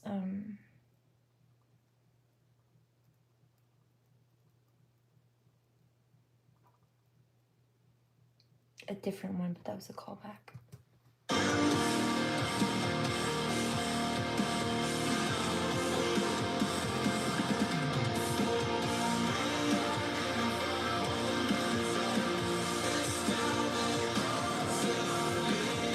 Yeah. I noticed that too. And I gave it grace for a minute. I'm like, why isn't he telling you? He was saying something about meeting up, right? Why isn't he telling you where? And like, I hear pussyfooting around the issue and tiptoeing around the issue. Yeah, I'm so sorry. That's really sneaky. That's fucked up, dude. That is a head fuck. That is a mental game. And so that is a whole other issue. It's very similar to how he would take jabs at me, like say negative little, like poke fun at me. But only after you got off and went to sleep for the night or would go for a run or whatever. Only after you get off. All of a sudden it was like he would flip, the Jekyll and Hyde. The other side would come out.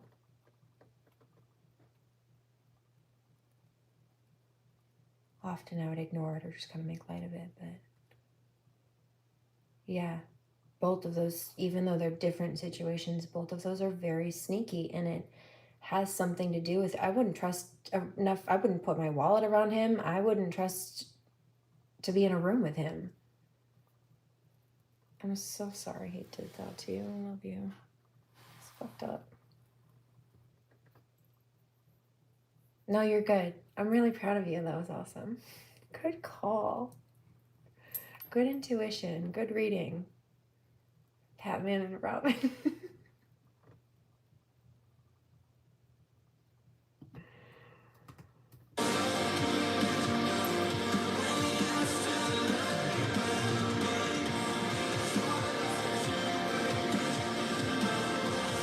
That was teamwork, mate. That's awesome. That's grimy.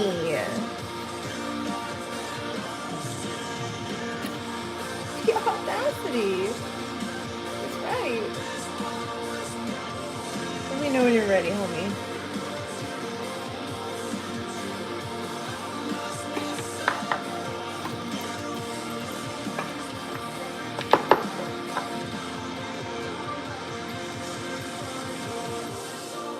So I'm so careful of people on here. Like, I genuinely give love, but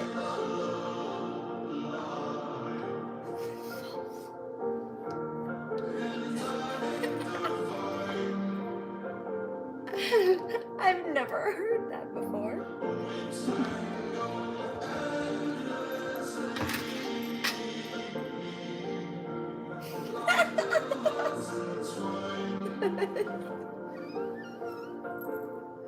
That's a good one.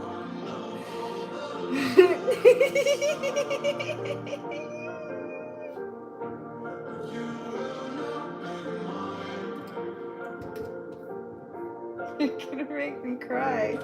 Tears in my eyeballs.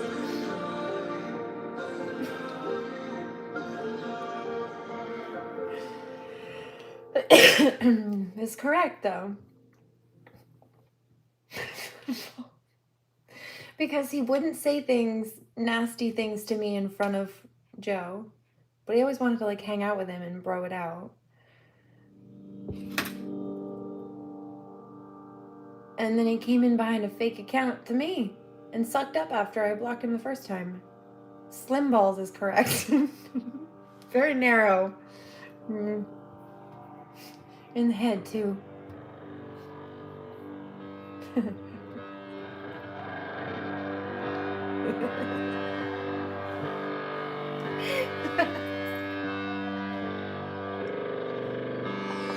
When we were made, Oh, God. You're funny. Teamwork. no accident.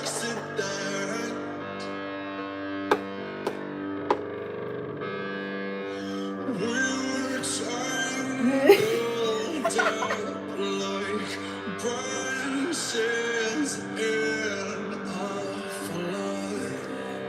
ready? I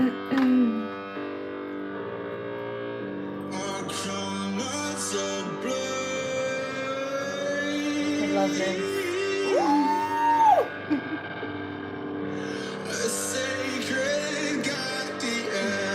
One, two, three. So you keep me sharp and test my worth in blood.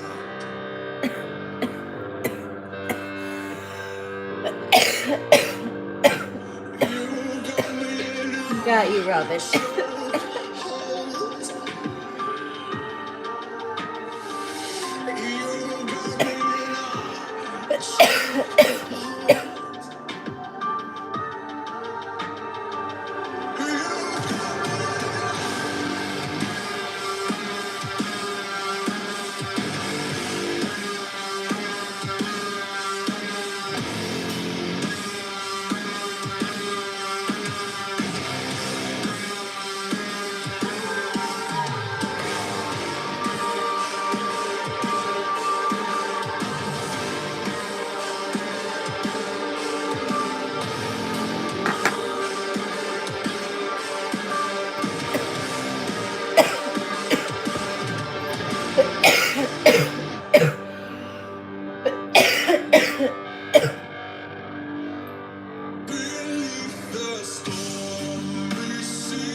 I prefer smart water. It has electrolytes in it as well.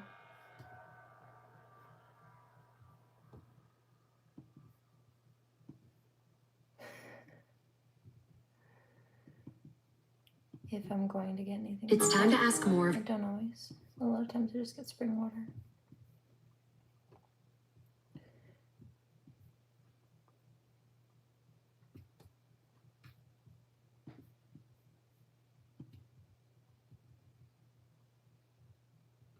I've never heard that before. You know what I was just hearing? My ears. I like this one too.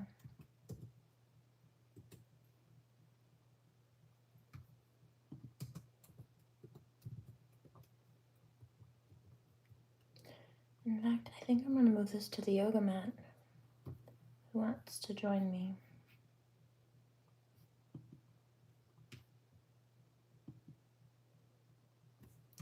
I got the archangelic clearance to kick it for like 3 or 4 hours here tonight, so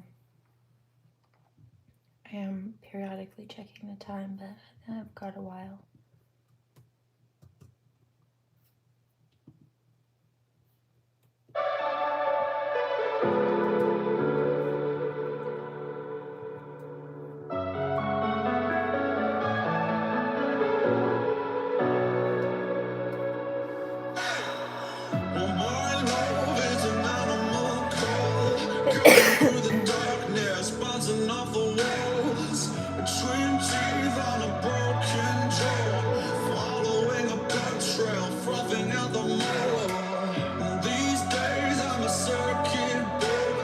Integrated hardware you cannot afford. The perfect start to a perfect war. Putting down the roses, picking up the sword.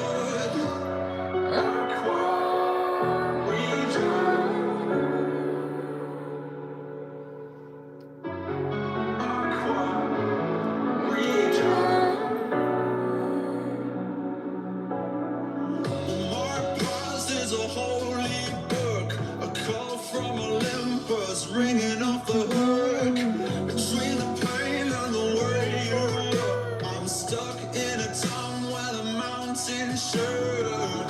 These days I'm a picture frame, screaming at the sunshine, singing in the rain. Sugar on the blood cells, color on the brain. Out of Eden, spices running through my veins. Aqua, Ouija.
Sulfur on your breath, grinding in my chest. You will never have to talk about it.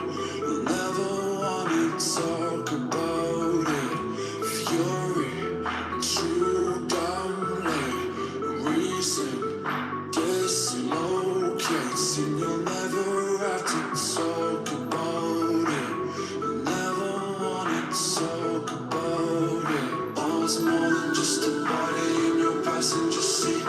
You were more than just somebody I was destined to meet. I see you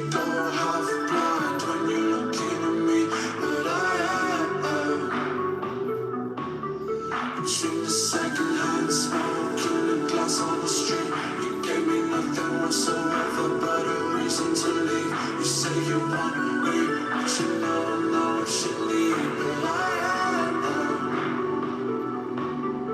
but when you say that, acting like you know me, acting like you only brought me here to get below me.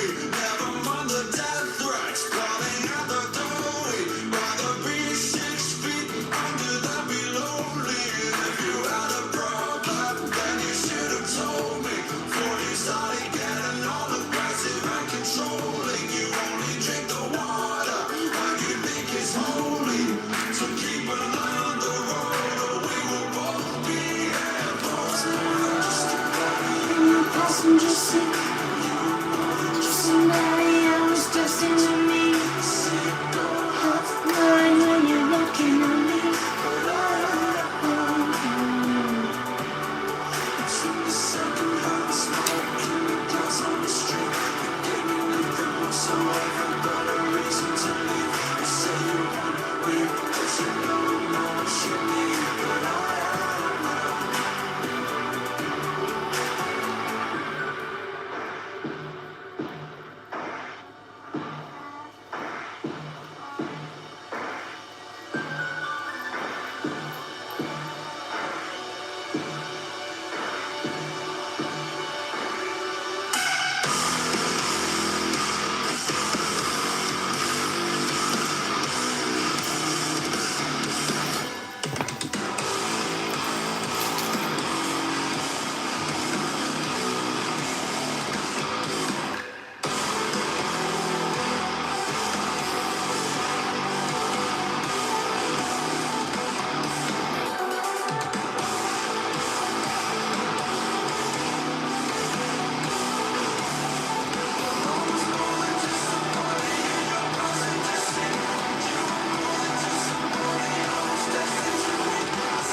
Bridge for glass.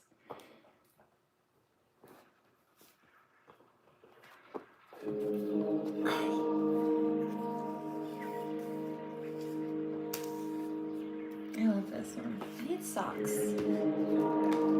Good thing I planned for this. And he says, why? Because my toes are cold.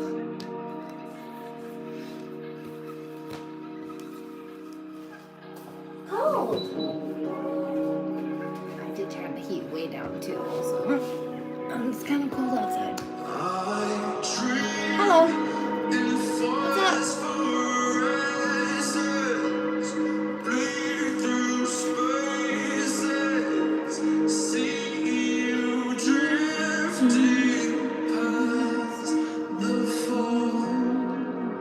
Hey Hunter, how are you? You missed some stuff, man. It's okay. Nobody important.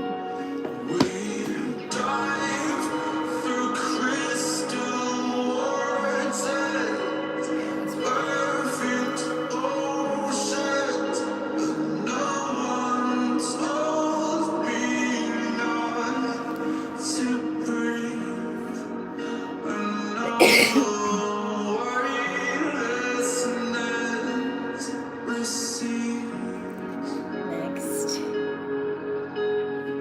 Yeah. Some people are weird.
Well, yeah, I sweat blood when I wake up. Sink porcelain stain, choking up brain matter and makeup. Just 2 days since the mainframe went down and I'm still messed up.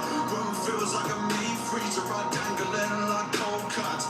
Missed calls, answer phones from people I just don't trust. Mirror talk, fake love, but I'll take a pound of your flesh before you take a piece of my pay stub. White roses, black doves, godmother, rise up. I need you to see me for what I have become. Those eyes like fire on my wind insects, your funeral pyre. Come down, bite through these wires. I'm awake, you hell, and the gods grow tired. Reset my patient violence. I know both lines of the pathway higher. Broke like your sharpest teeth, you know my desire.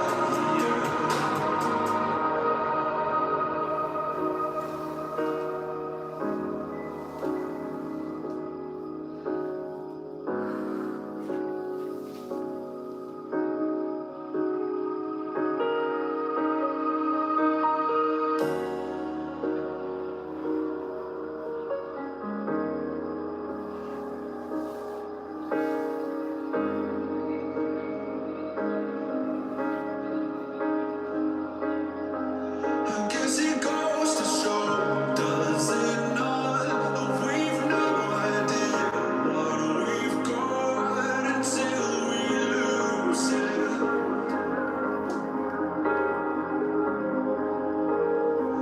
And no amount of love will keep it around if we don't choose it.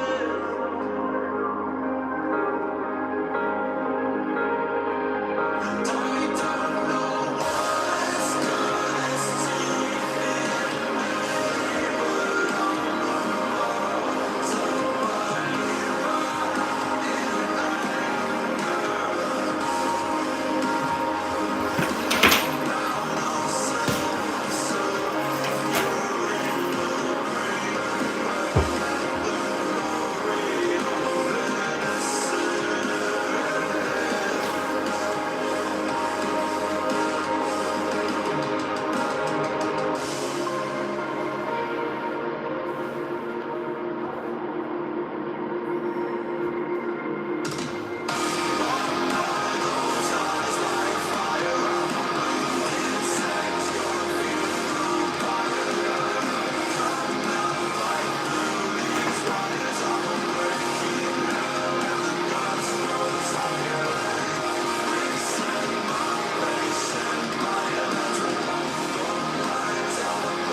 Let's see what plays next, shall we?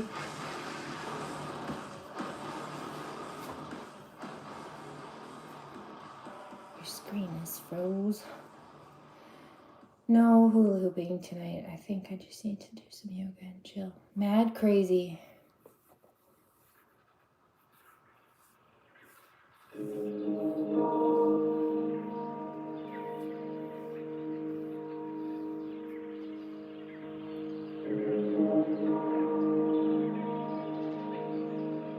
Dude, I know. I'm like, the time he invested in here. Why?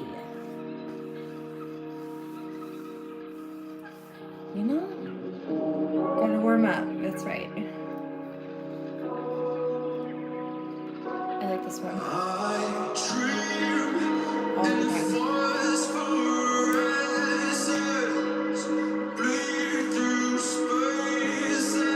Is this why they think I'm a witch?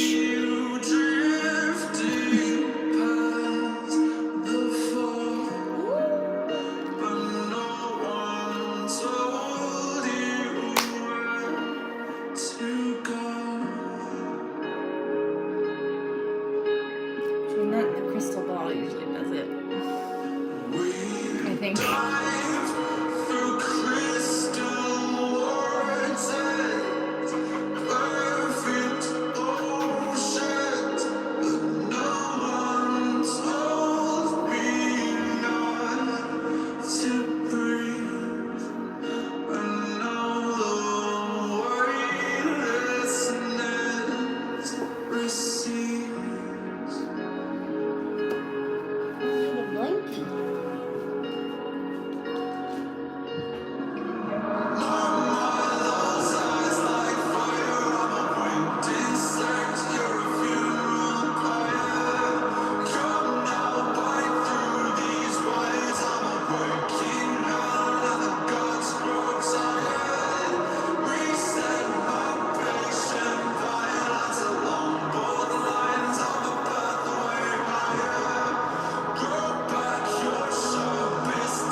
Hey, sir.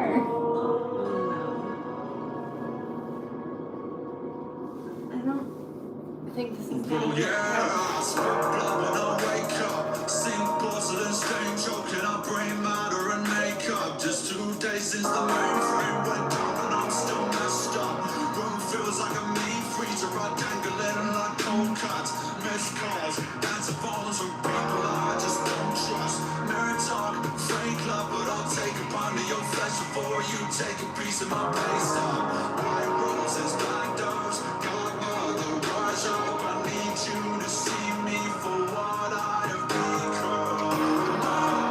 Those eyes like fire, I'm a winged insect, you're a funeral pyre. Come now, bite through these wires, I'm a waking hell and the gods grow tired.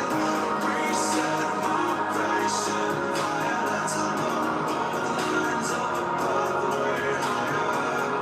Grow back your sharpest teeth, you know my desire.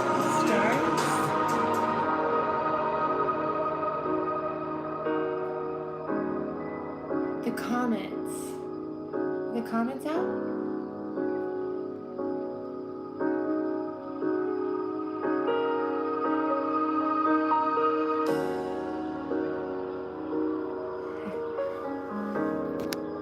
Let's go outside together.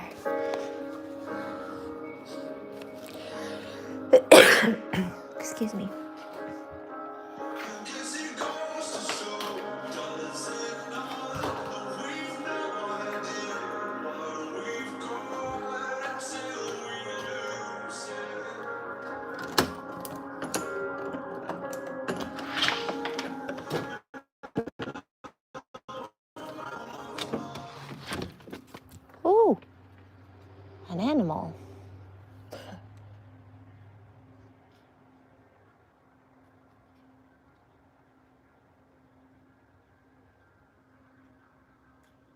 don't see any, Brian. It's a little foggy here, though.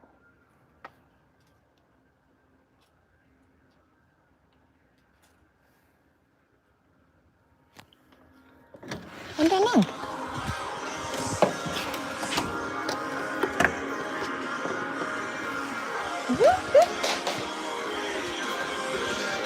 Oh! Fresh air is nice, though.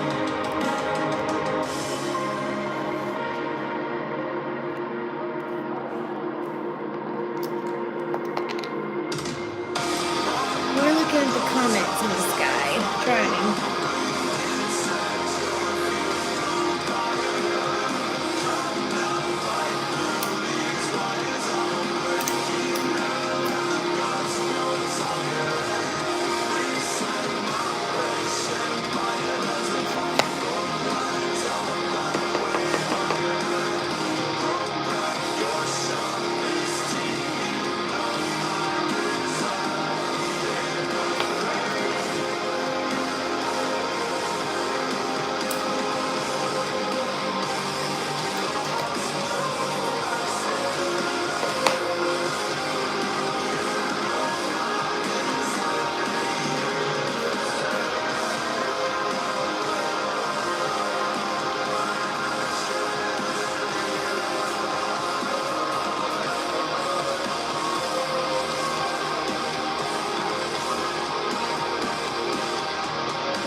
MGM Plus is a bit.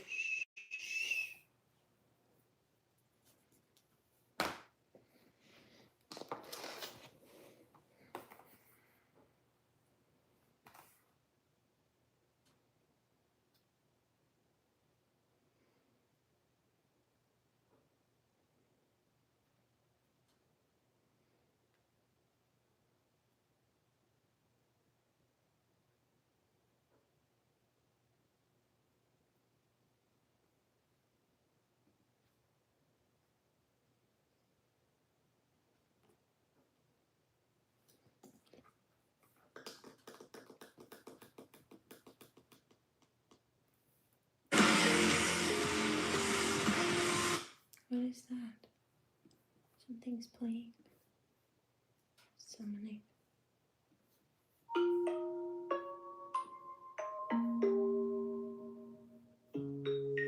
Count me out like sirens, way back for the good times. Right foot in the roses, left foot on the landmine. I'm not gonna be there, tripping on the grapevine. They can sing the words while I cry into the baseline. Wear me out like Prada, devil in my detail. I swear it's getting harder, even just to exhale. Backed up into corners, bitter in the lens. I'm sick of trying to hide it every time they take mine. So stick to me like you're alive.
driven the deepest incisions. I thought I got better, but maybe I didn't.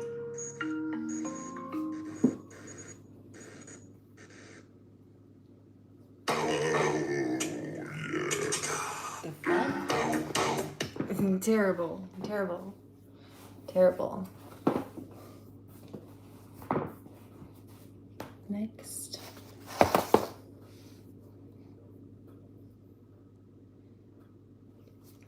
Oh yes, excuse me. Me too, Robin. You're so funny. Awesome. Teamwork makes the dream work.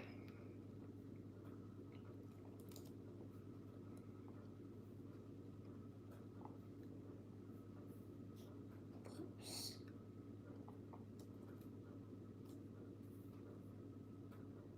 What happened? Try again.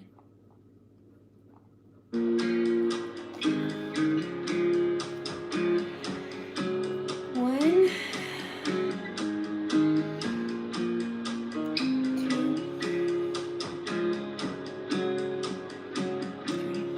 Yeah, this girl got you in love so deep.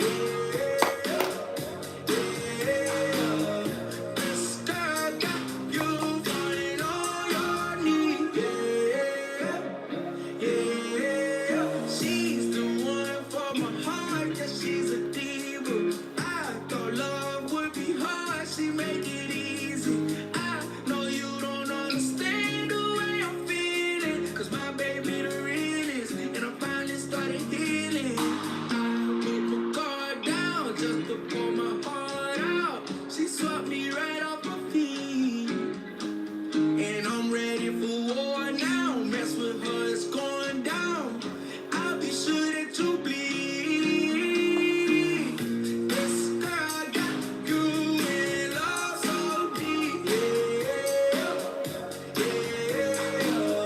This girl got you falling on your knees. Yeah. She can tell that my heart have been abandoned. I'm addicted to the love that she be sending. I'll be standing right here, I never finish. Cause girl, you come in handy. For you, I do a sentence.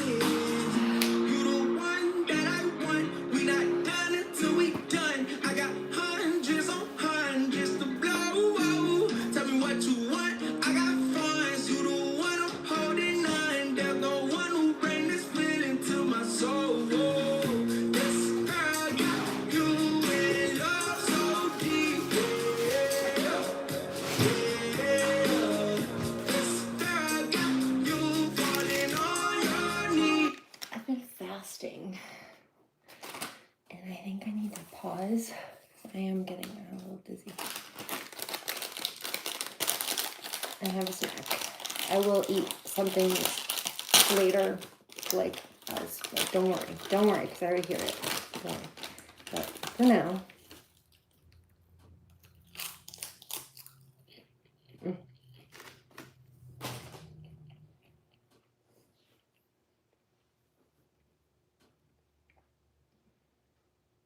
I hear Forsaken.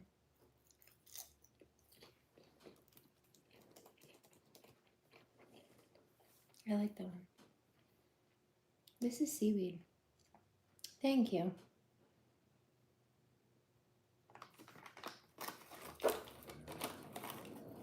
And go be with someone else then.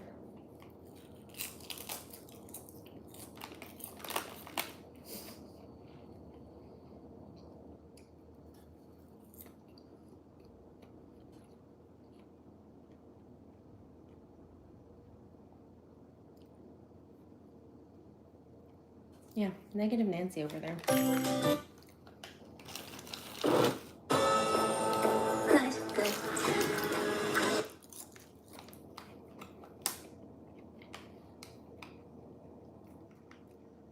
Do you ever think some of us enjoy each other's company?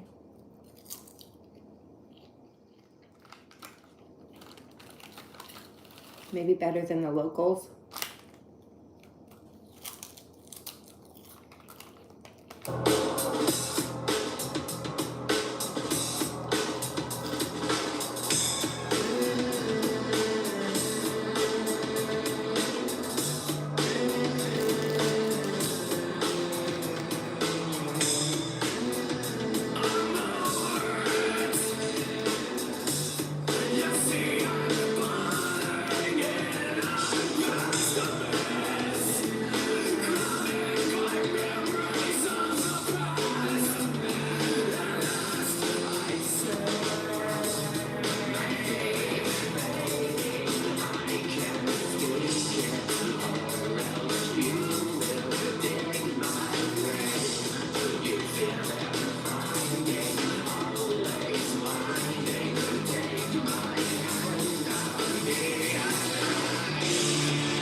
for Friday's jet lag collection is so good at hydrating my skin when it's looking dry. I use the eye patches to start and follow up with the soothing jet lag mist. For my under eyes, I'll use the jet lag overnight icing. I just can't. I can't do it.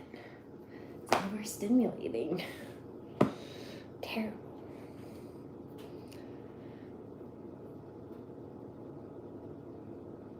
What happened? Are you good?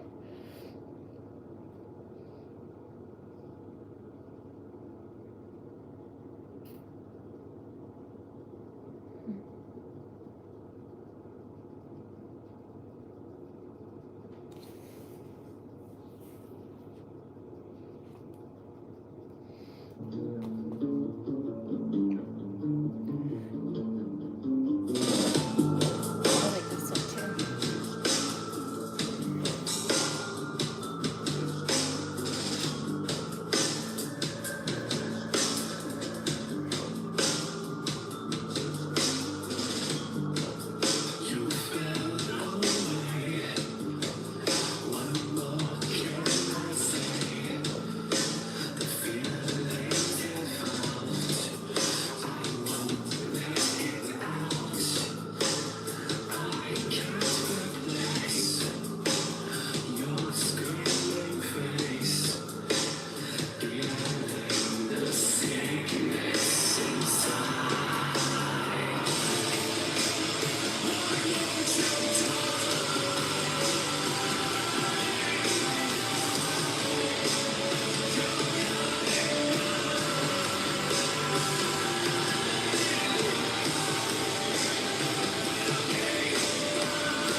The day is over.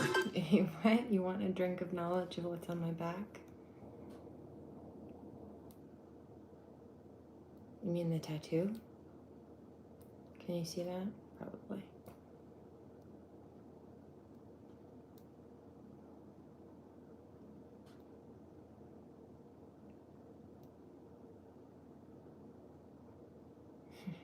Just stretching, yeah.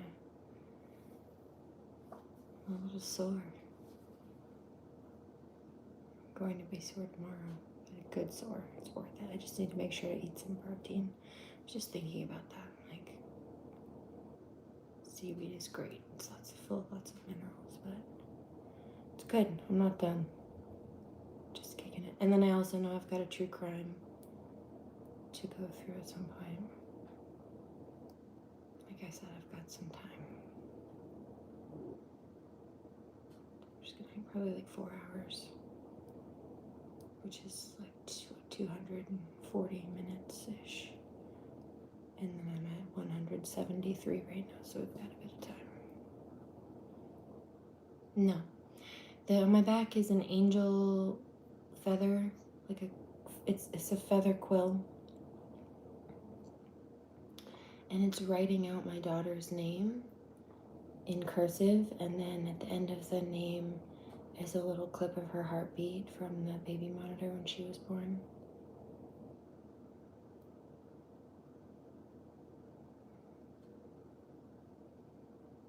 It's over my, it's on my left shoulder blade, so it's over my heart. So, you know, it's for my girl.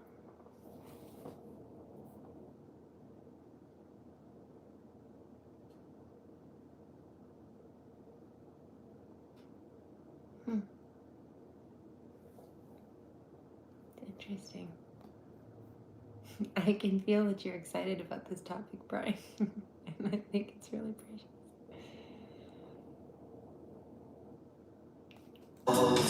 So soon to break out. I can't relate to a happy state. Feeling the blood run inside. Why won't you die?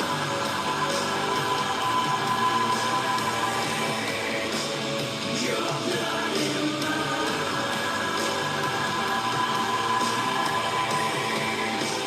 will be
true crime, shall we?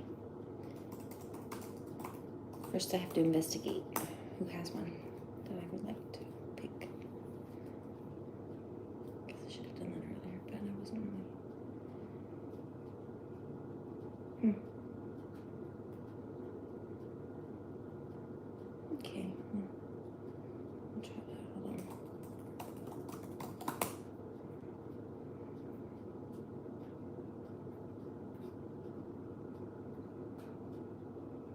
on. Okay, there's a new one. Okay, what about, I guess I could look that up too, but let's do first. Yes.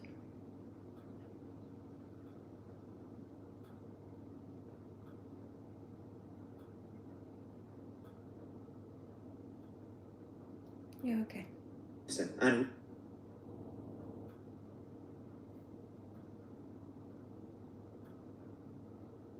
I don't know about you guys, but I was very curious about those. This is 13 minutes. This is Bailey Sarian.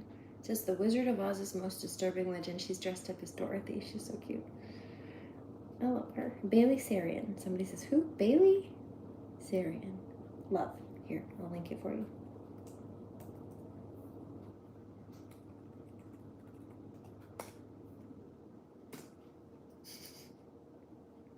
Were cast as a Munchkin, and based off my quick research, I read about how the actors cast as Munchkins were, the rumors were that they were wild, they were a horny group. Oh, yeah, they who were. liked to get drunk, throw crazy parties, have sexual relations in stairwells, and needed to be wrangled by the police with literal butterfly nets. And I was like, this can't. I don't know if she'll talk about this, but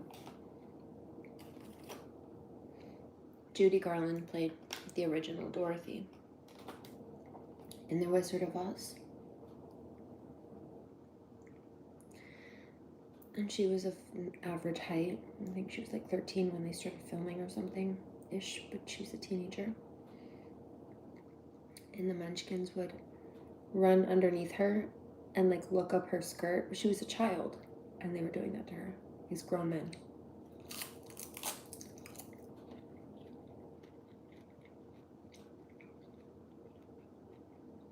In small statured bodies.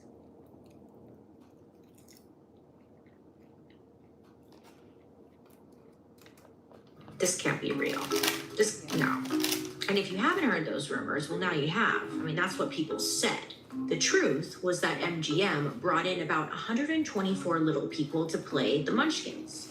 Most of them came through a guy named Leo Singer, who had a troupe of dancers and actors called, quote unquote, Singer's Midgets. That's what he called their group. He was like their manager, essentially, but it was controlling. It was very much like, hey, you guys belong to me, I own you, I'm gonna like rent you out, and then you give me the money, okay? That's the deal. I'll give you some money, but I get most of the money, okay? Great.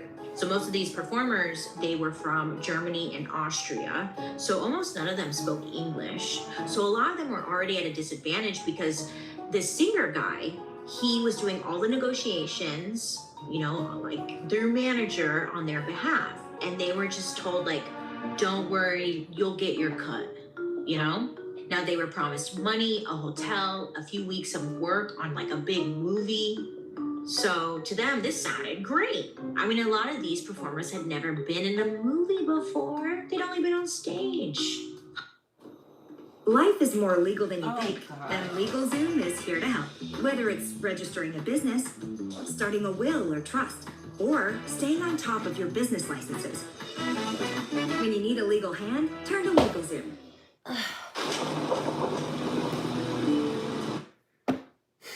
So rude. Don't laugh. You can laugh if you want. That's fine. I heard that though.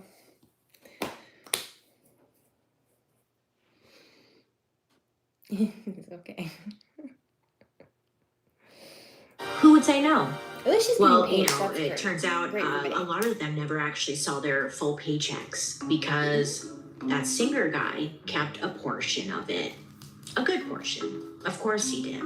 Each actor was paid about $35 to $50 a week. If they complained, like, hey, where's my money, you know? They were told, hey, you should be grateful. You should be grateful that you're working on this large movie and working at all. Like, shut up. I saw online that Toto the dog was making $125 a week. And I was like, damn, really? The dog was making more than the people playing the Munchkins? Like, what? I got clarification. Toto the dog didn't make $125 a week. Instead, it was the dog trainer that got $125 a week. But still, you know? To be fair, though, like trying to get a dog to like, you know, do the right thing on a set, kind of hard, right? So, okay, fine. Sure, okay. When they were filming, the actors who played the Munchkins were packed into old hotels around Culver City, which was like where the studio was located. And when I say packed, I mean they were packed in there. Like multiple actors were expected to share a single hotel room. On top of that, the costumes were said to be very heavy, itchy, and almost impossible to get in and out of without someone helping them. And they weren't getting much assistance because at one point, one of the actors fell into a toilet and they could not get out. Sorry. We're not gonna laugh because that's not. Have you ever fell into the toilet in the middle of the night because your partner left the toilet seat up and then you go like middle of the night, you don't want to turn on the lights because, you know, and then you sit down and you fall into the toilet? When your butt hits that water, there's something about that that's just not right. You know, it's cold. Anyway, so this actor, he falls into the toilet and he gets stuck. And no one found him until 45 minutes later. They're like, hey, where's that one guy? It's been gone for a while. So finally, someone finds him. Now, after this incident, the studio finally hired attendants to assist them during production. Apparently, people started buying these actors drinks. Imagine, I mean, you've had a long day, and now some producers trying to be funny, handing you like 6 cocktails at once. You know, it's a long day. Someone's handing you cocktails to keep you happy. Come on, keep it up. Your energy needs to be up. You need to be exciting. You're in Munchkin land. So imagine like you're drinking. Next thing you know, you're 6 cocktails in. So yes, apparently some of them did indeed get drunk. I mean, I don't want to say who wouldn't, because I know a lot of you would be like, I wouldn't, but back then, I mean, even now, if someone's handing you drink after drink and you're not, I don't know, whatever. And that's where like the rumors really started, like, oh, the people playing the Munchkins are just out of control. They're trashing the hotel. They're fighting over women. Like, I guess they were just a wild group of actors. Now, years later, Judy Garland referred to them as drunks. She jokingly said that the studio had to send security guards out with butterfly nets to wrangle the actors. But honestly, Judy had a lot going on and maybe wasn't like the most reliable narrator when it came to what was going on set. Part of the reason they were having so much fun was because some of the actors who were cast as, you know, the Munchkins, some of them were not part of Leo Singer's group. So a lot of them had never met another little person before. So, you know, this is the first time they felt like they were surrounded by someone like them. So of course they're having a little fun. Give me a cigar. The lollipopkin, you know, hell yeah, I'll do that. So yes, maybe they were a little rowdy, but can you blame them? No, I don't know. Now, of course, while we're here in Munchkin Land, I know you want me to talk about the most notorious rumor of all, the Munchkin suicide myth. Listen, if you haven't heard this before, there is this like long-running urban legend where people say that during the we're off to see the wizard You know that scene? It's right after Dorothy and the Scarecrow meet the Tin Man, and then they're skipping down the yellow brick road.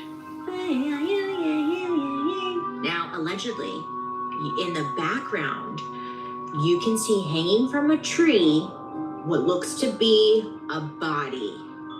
Some claim it's someone who was playing a munchkin. Yes, allegedly, the rumor is that an actual cast member took their own life, hanged themselves from a tree, and it was caught on film, and like no one saw it in the final edit or whatever, and it's just been left in, or it was left in. Now, I love a good creepy Hollywood rumor. So when I first read this like years ago, I was all in. I was like, oh yeah, I see it. Yeah, oh my God. I was so like a believer.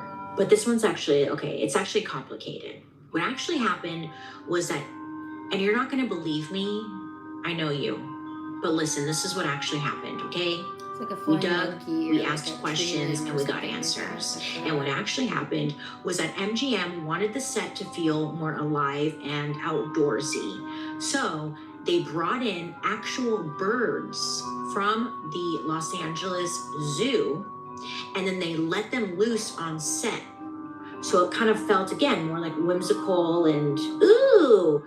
And if you pay attention, in some scenes, you can see like there's a peacock wandering around and other birds.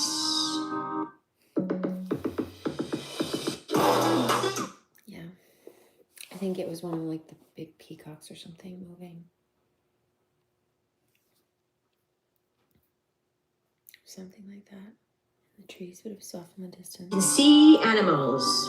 But listen, so in this specific shot, what you're actually seeing in the background, believe me, it's a crane flapping its wings off in the distance. Bird. I know, you're like, no, it's not. I know, it's not as exciting. Years ago, someone on the internet tried to revive the whole thing by posting a clip. No. How kids like. Okay.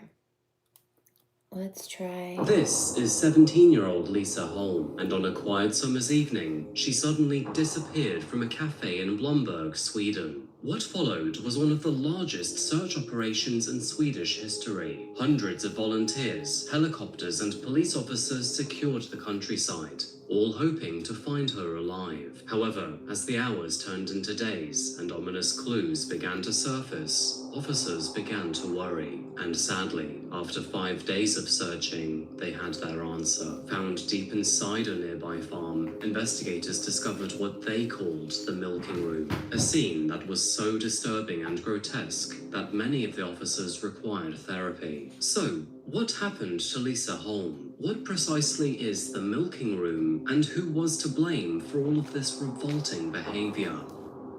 Because there really is no better word to describe Lisa's killer. He was absolutely revolting. And the more that I look into this case, the more I realize that Lisa's final moments must have been nothing short of soul-destroying. This genuinely has to be one of the most horrifying cases that I've covered. In fact, it was so bad that many of the detectives on this case needed therapy afterwards. I mean, even just the nickname, the milking room, leaves shivers down my spine. Welcome back to Coffee House Crime, folks. My name is Adrian, and today we're looking at one of Sweden's most horrifying cases. By the way, did you know that Coffee House Crime is only run by me and 2 good friends, and of course Nero?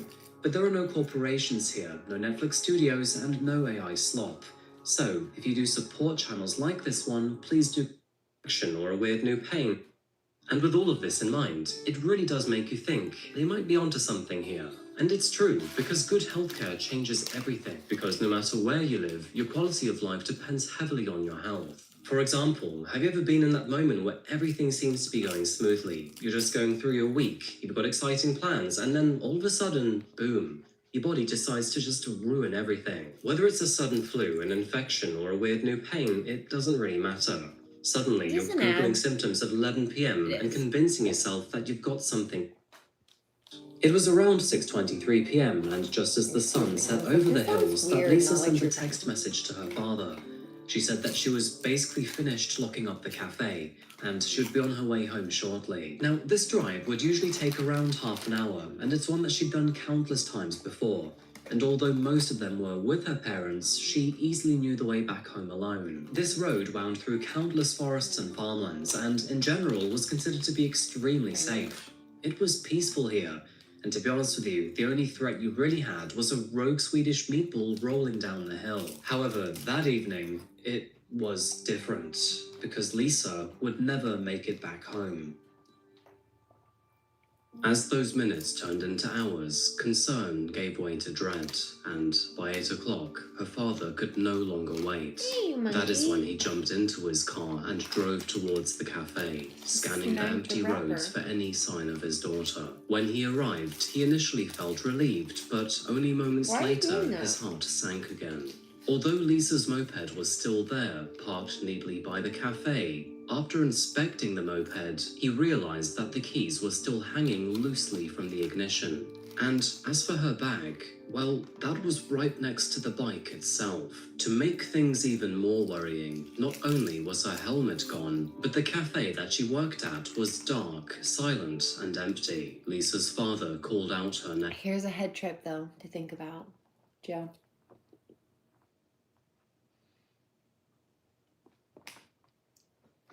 You don't sound like you have an accent to you, but you sound like you have an accent to other people, I'm sure. And like, their accent might sound very foreign to you, but there's no, where they're from, they don't have an accent. Isn't that weird?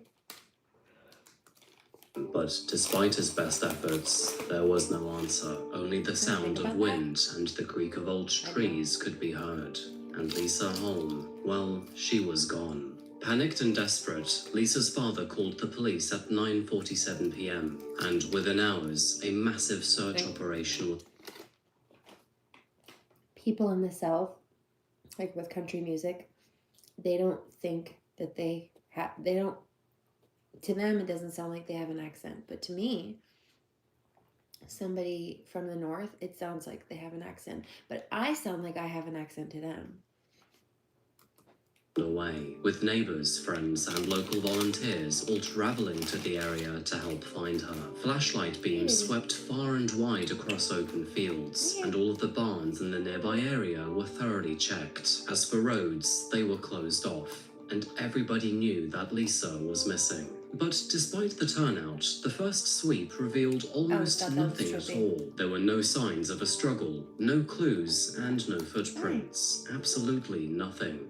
And with Lisa still missing, the investigators grew deeply unsettled. And that is when they found their first subtle clue. Inside of an old barn, which was located next to the cafe and across the road, police dogs caught wind of Lisa's scent. Now, the barn itself was essentially abandoned and nobody worked here. It was primarily used to store random pieces of furniture, but otherwise was just derelict. And so, moving into the barn, police realized that it was cluttered and contained random rubbish like old equipment, stacked wood, and dust all over the floorboards. But in the dirt, they found something important. A single black glove that was later confirmed to belong to Lisa. As midnight came and went, the situation escalated. In the space of only a few hours, the search party had grown into one of the largest operations that the region had ever seen. More police officers arrived, and the locals, they refused to sleep. Even people who barely knew Lisa joined in on the search, because things like this simply did not happen in Blomberg. By dawn, this quiet village had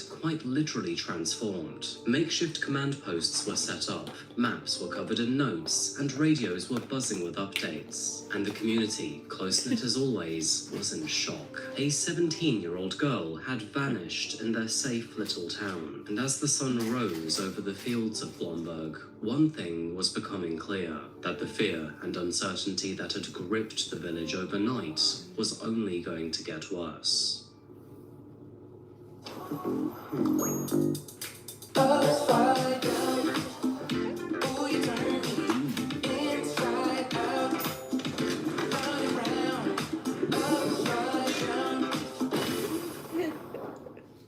not everyone's life.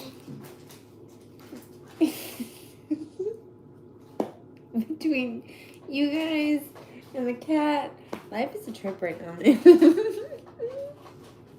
You're sending me for a loop.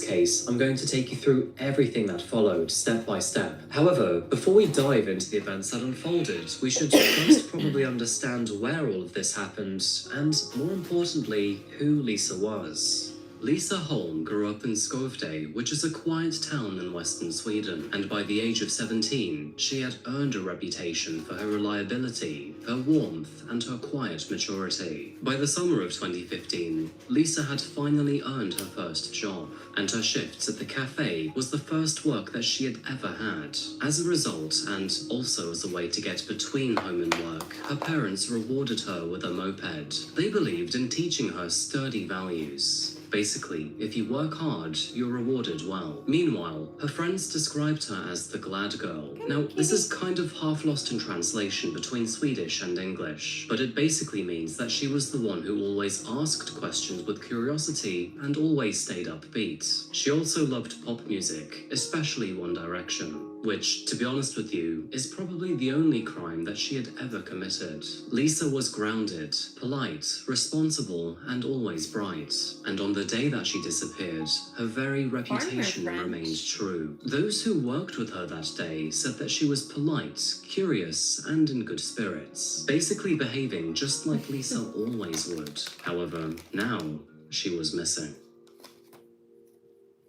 So, beginning with this map, you can see that Lisa had a lot of distance to cover in order to get home, with about 45 miles between her and her family. However, with her moped still at the cafe, it is safe to assume that she had run into trouble before even beginning her journey. As the sun rose over Monday morning, the search for Lisa intensified, with police, soldiers, and hundreds of volunteers scouring the entire countryside on foot, horseback, and ATVs. Fields, ditches, forest groves, and barns were all searched in widening circles, radiating out from the cafe. Showing you a couple more of my maps. This is coffee house crime. Speaking of, you said farmer French? This is called Killer Farmer's Hidden Room Exposes Horrifying Secrets. But they initially began with a small search radius of only 300 meters. With such a relatively small area, they could throw in an intense level of effort to make sure that nothing was missed. Spoiler alert, but whoops, they would miss a few things. And of course, over the next few days, this radius would increase from 300 meters to 10 kilometers. As this radius expands, the amount of effort they can put in per square meter of course diminishes. But for now, let's not jump ahead of ourselves. By June the 10th, an organization known as Missing People joined the search party, bringing in dozens of trained team members and specialized equipment. And then, 2 days later, the first real clues began to surface. It was along a dirt road and only a kilometer away from the cafe that searchers found scattered belongings. A pink phone case and parts of a mobile phone were discovered, and eventually they were confirmed to belong to Lisa. Polisen utökar sökområdet till att omfatta en diameter på 10 kilometer om man gör fler fynd.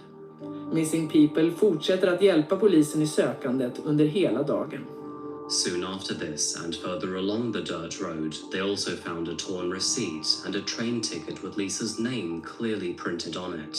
And unfortunately, the next day, even more appeared. A friend of Lisa's father was driving past the cafe when he realized that the barn next door no longer had any police tapes surrounding it. For clarity, this is the same barn which is across the road from the cafe, and the same barn that contained her glove. So, with the barn no longer off limits, the neighbor decided to take a look inside, and while there, he found a pair of pearl earrings glinting on the floor in the dust. He immediately knew that they belonged to Lisa, and soon enough, his parents confirmed this. The following morning, Lisa's ID card and her house keys were found near a road leading south.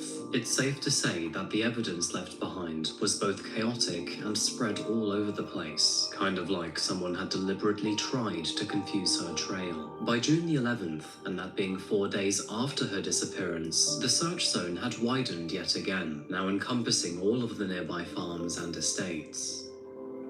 And David, the movie.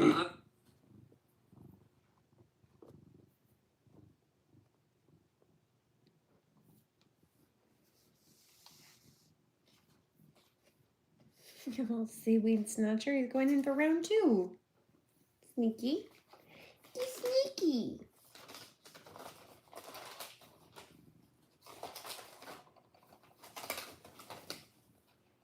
of aging too, and at the time, it was home to 3 migrants from the Baltics. One thing I found quite interesting is that despite moving to the country multiple years prior, none of them could actually speak Swedish, only Lithuanian and English. Otherwise, there was nothing remarkable about these folks. Anyway, it was on June the 12th that volunteers started to sweep around the farm. Silly boy. And then something strange happened. That is when 2 of those migrants, being a man and a woman, approached the volunteers. They said that not only had police officers already swept and searched the area, but that those volunteers should not waste their time. But the thing is, not only did this urgency feel unhelpful, it quite literally felt defensive. And as for the man, they could all tell that he was tense. In fact, not only did he urge the volunteers to leave as soon as possible, but he also told them that if they didn't move on, he would contact the police. Now, thankfully, the search party wouldn't back down. Instead, they politely told him to back off while they continued to search around the farm. They couldn't tell why, but there was something about this place that felt rather uneasy, and as the search teams pressed forward, none of them knew that, within hours, they would stumble upon a horrifying discovery that would officially end their search. It's kind of ironic, really, but if his goal was to draw attention away from the property, well, the anxious man actually achieved quite the opposite.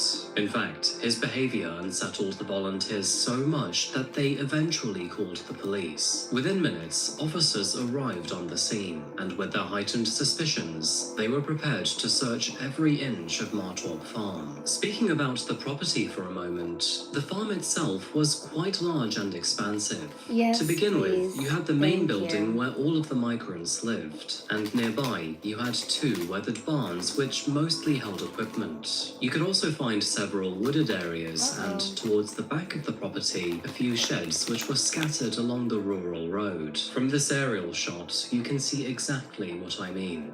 The place was expansive, and there were many spots for an item or even a body to go missing. But what once looked ordinary British now accents. felt charged with unease. While officers were There's nothing traveling wrong with it. towards Martorp Farm, they realized that most of Lisa's items, them which more, had now been actually. found, were actually on the way to the property. Through a little bit of research, I was able to piece together the exact locations of these items, and as you can see here, it painted a very clear direction in which way she was heading. And the fact that this farm was extremely close to the cafe, close enough that you could see both locations by drone, it was deeply concerning. As daylight began to fade, police officers methodically spread out across the grounds, with their flashlights I don't sweeping through the know. fields and eager to find evidence. And sadly, it was there, in the tall grass just outside of the shed, that searchers finally made a breakthrough. Hidden among the weeds and branches was a dark jacket, which later on would be confirmed to belong to Lisa. Underneath it, they also found her white moped helmet, which had been missing since the night she had vanished. With this discovery, all efforts to find Lisa intensified around this property. As a result, they sealed off the area and began to scour the home, barn sheds, and every square I hear meter. this one. And within A spot half an of hour, tea. there A were spot of tea. multiple significant areas of interest. It's- But before we go any There's another further, one too. let's start here on I one used of to the have sheds. a viewer on Detectives here, noted and he was from England.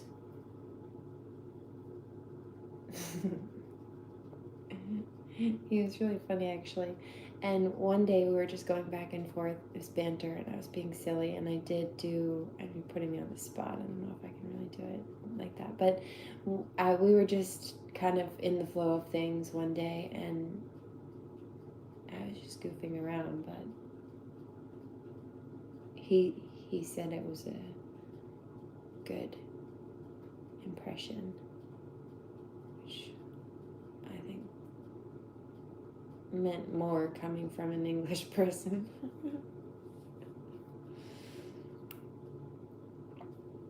But no, probably not on the spot.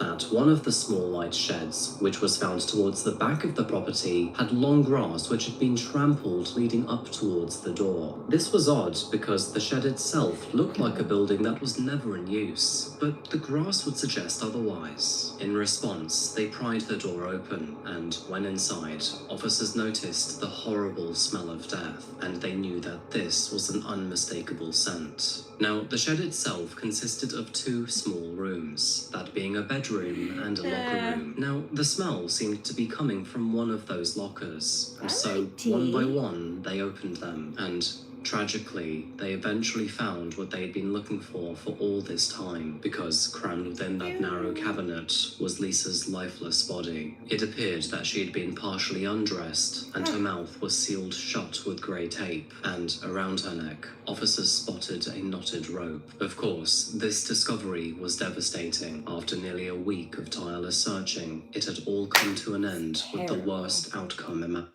Terrible. Do you know what I'm hearing? I would rather hear this than that right now.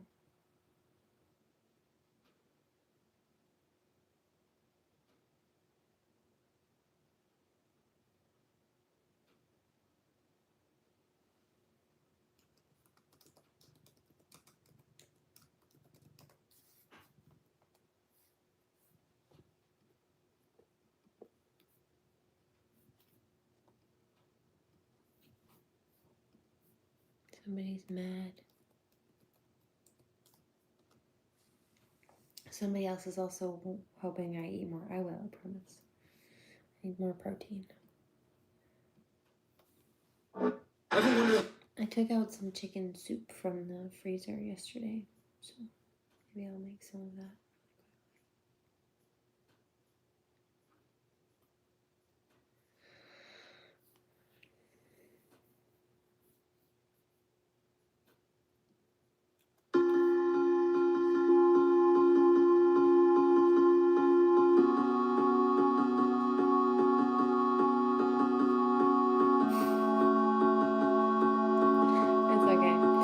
Mr. Meeker used to be really good at that. Like, he'd do accents and stuff all the time. It was funny.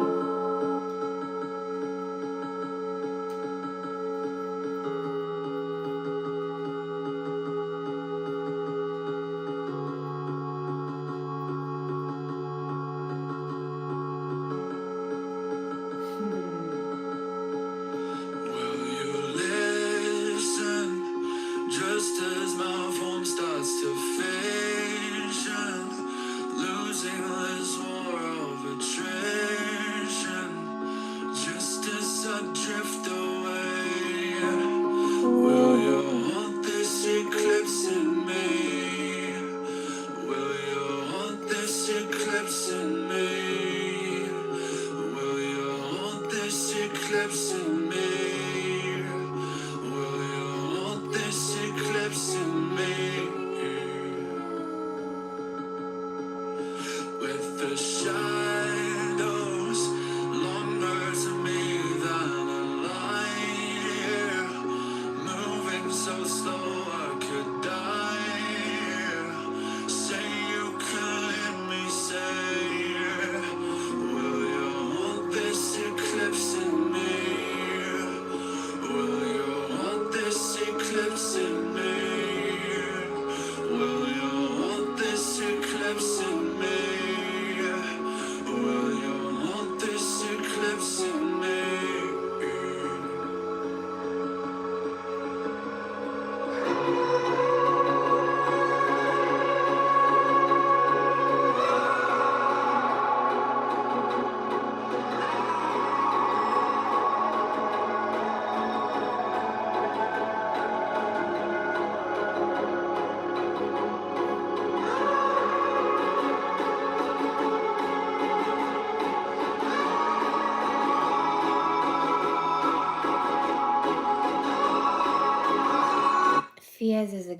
guy that his name is Joe.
You've got eyelids heavy enough to break diamonds. You pray for sound and I pray for silence. Damn right faith as I can't deny. You'll find me without a mind to get violent. Over till I say it's over.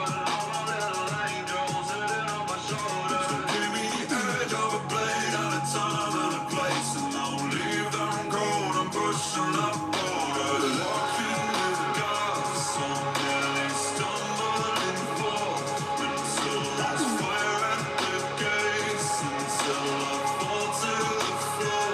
You know I live by the feather and die by the sword, and almost under the earth. You need to burn the reward. I've got to lay in the God of the gaps.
Sometimes It's really not about perfect.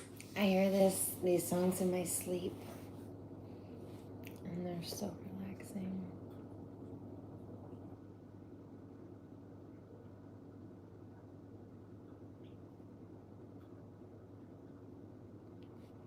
Hi.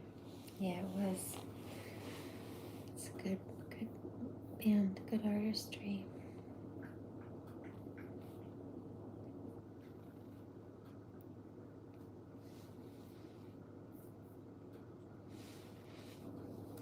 It was much better than the true crime I had on at that point, and usually true crimes are more relaxing, no? I prefer these right now. And when I say more relaxing, I mean just like than whatever in general is overstimulating. But this is better. To safety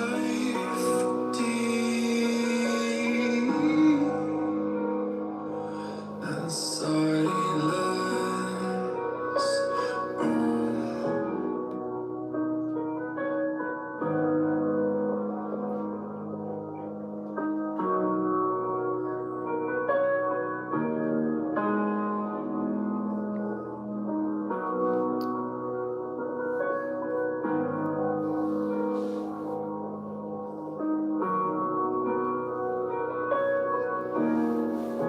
Hi, how are you? As you breathe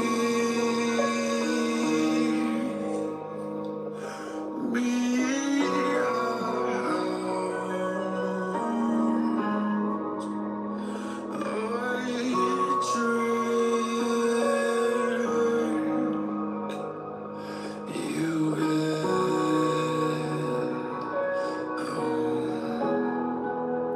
I'm so excited for my dreams. Sleep is good.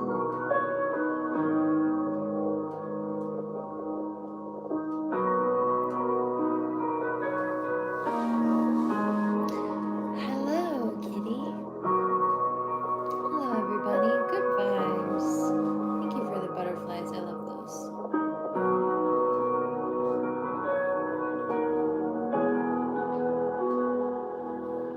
and we go beyond the farthest reaches. Yes, please, on the song. What happened? Who's a creep?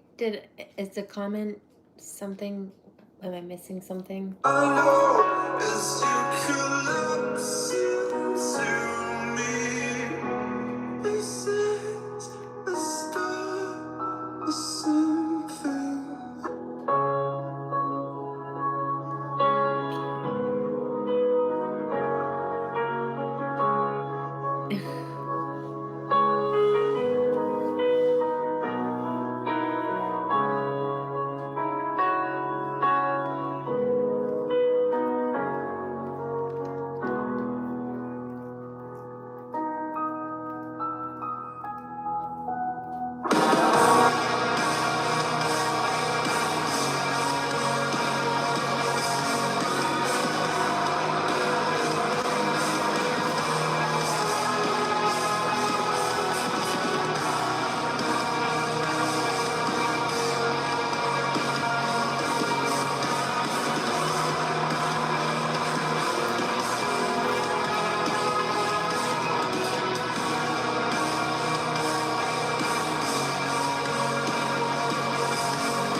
Looked on me?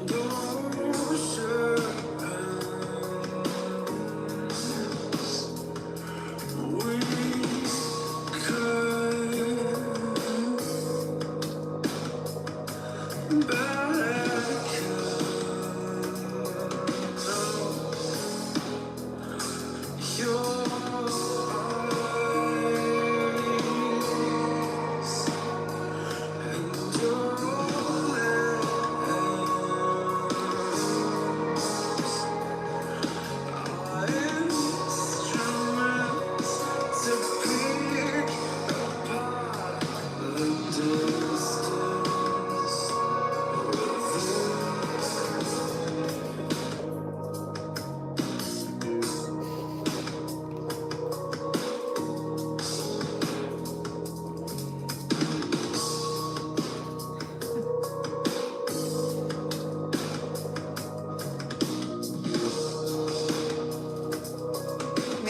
Lisa. I need to grab some more. Hold on.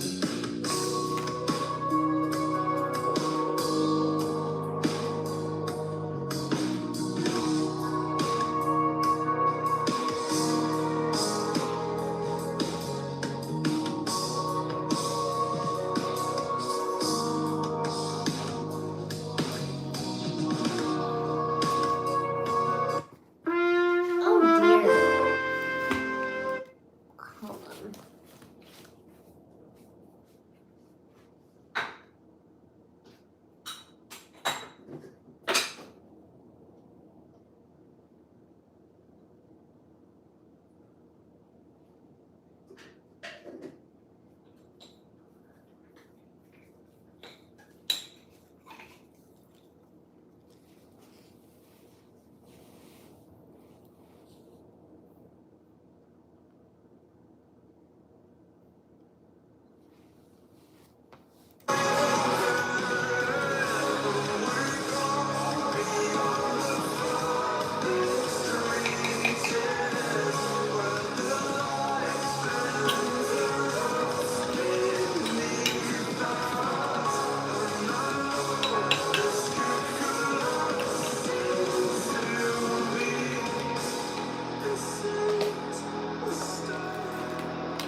Ready?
What was your song request? Joe. Thank you. You're so fast.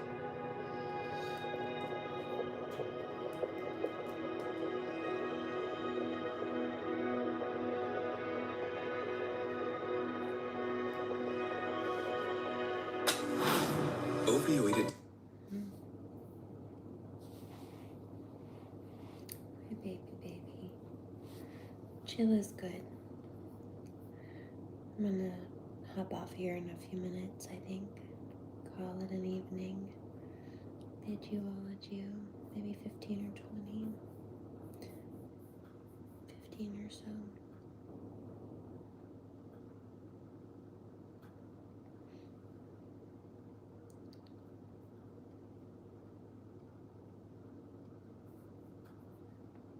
The sea.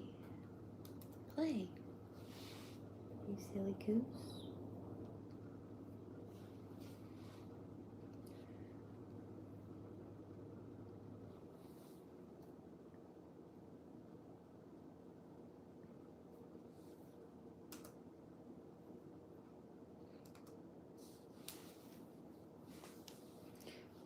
Why is it not playing?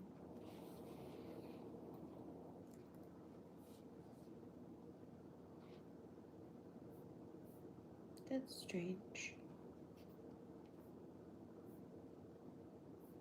Oh. I hit a button. Hold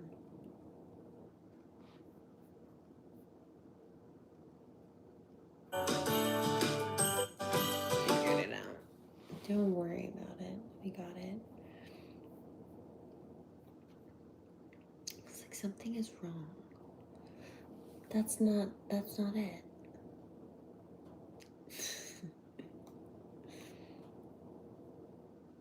I hear I Want You for Life by Mackenzie McKay in my ears. Maybe we'll play that.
I like that. That was very chill. Pretty.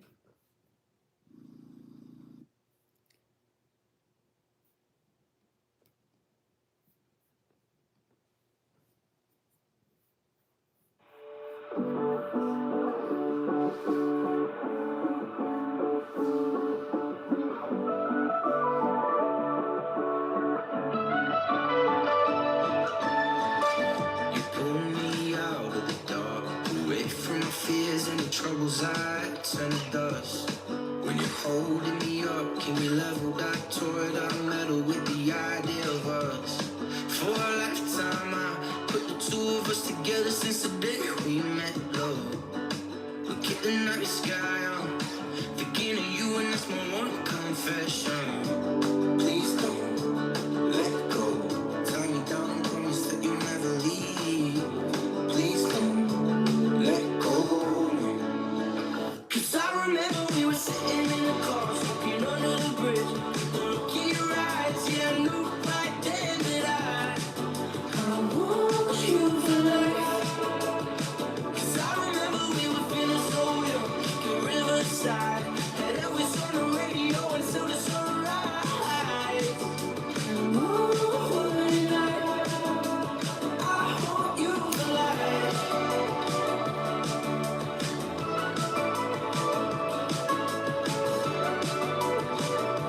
I do like Mr. Ballin. Wait, Take my heart, keep every last piece. I mean it. Do what you want, you say we're living this one. I must be dreaming. I waited decades and more for this to happen. I'm glad with the fact that it worked out exactly how I imagined. Yeah, I wish to wake up to you daily. It's all I ask. But the trip has been so far, my darling, you quite catching. Yeah, I must admit it, my feelings are quite definitive. I'll never give it up. 'Cause I remember we were sitting in the car, smoking under the bridge. Look in your eyes, yeah, I knew right then that I want you for life. 'Cause I remember we were feeling so young, in Riverside. Had Elvis on the radio until the sunrise. One night, I want you for life. hi, how are you? Hello to Amsterdam. Please don't let go. Tie me down and promise that you'll never leave. Please don't let go. 'Cause I remember we were sitting in the car, smoking under the bridge. With the look in your eyes, yeah, I knew right then that I want you for life. 'Cause I remember we were feeling so young. You wanna watch a video?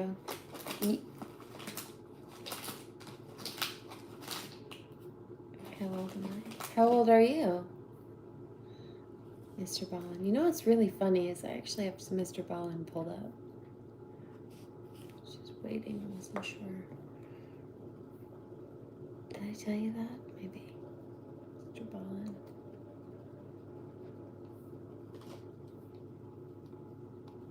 Yep. Hello. Let's do. Oh, I haven't seen this one. Today, I'm going to tell you 3 some stories protein, about though. places you can't go and people who went there anyways. And But hoodies. before we get into those stories, if you're a fan of the strange, dark, and mysterious delivered in story format, then you come to the right place because that's all we do and we upload once a week. So if that's of interest to you, please sneak into the like button's house and replace the stuffing in their pillow with cement. Also, please subscribe to our channel and turn on all notifications so you don't miss any of our weekly uploads. Okay, let's get into today's stories.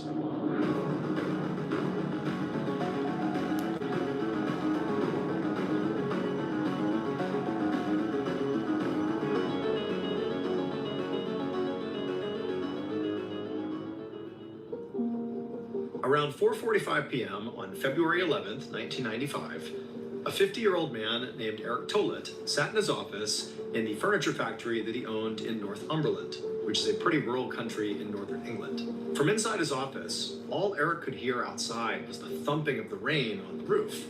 There was this low-pressure system in the area which was causing a really intense thunderstorm. In fact, the storm was so bad that Eric had actually decided to close the factory for the day so all his employees could stay home during the storm. And Eric was glad that he could actually afford to give his employees a day off like this, because it had not always been that way. He had bought this factory 16 years earlier, and it had taken all of his savings and scrapping together all of his money to actually make the investment. And then after he purchased the factory, it required a huge renovation to make it ready to be a furniture factory that he could actually sell products out of.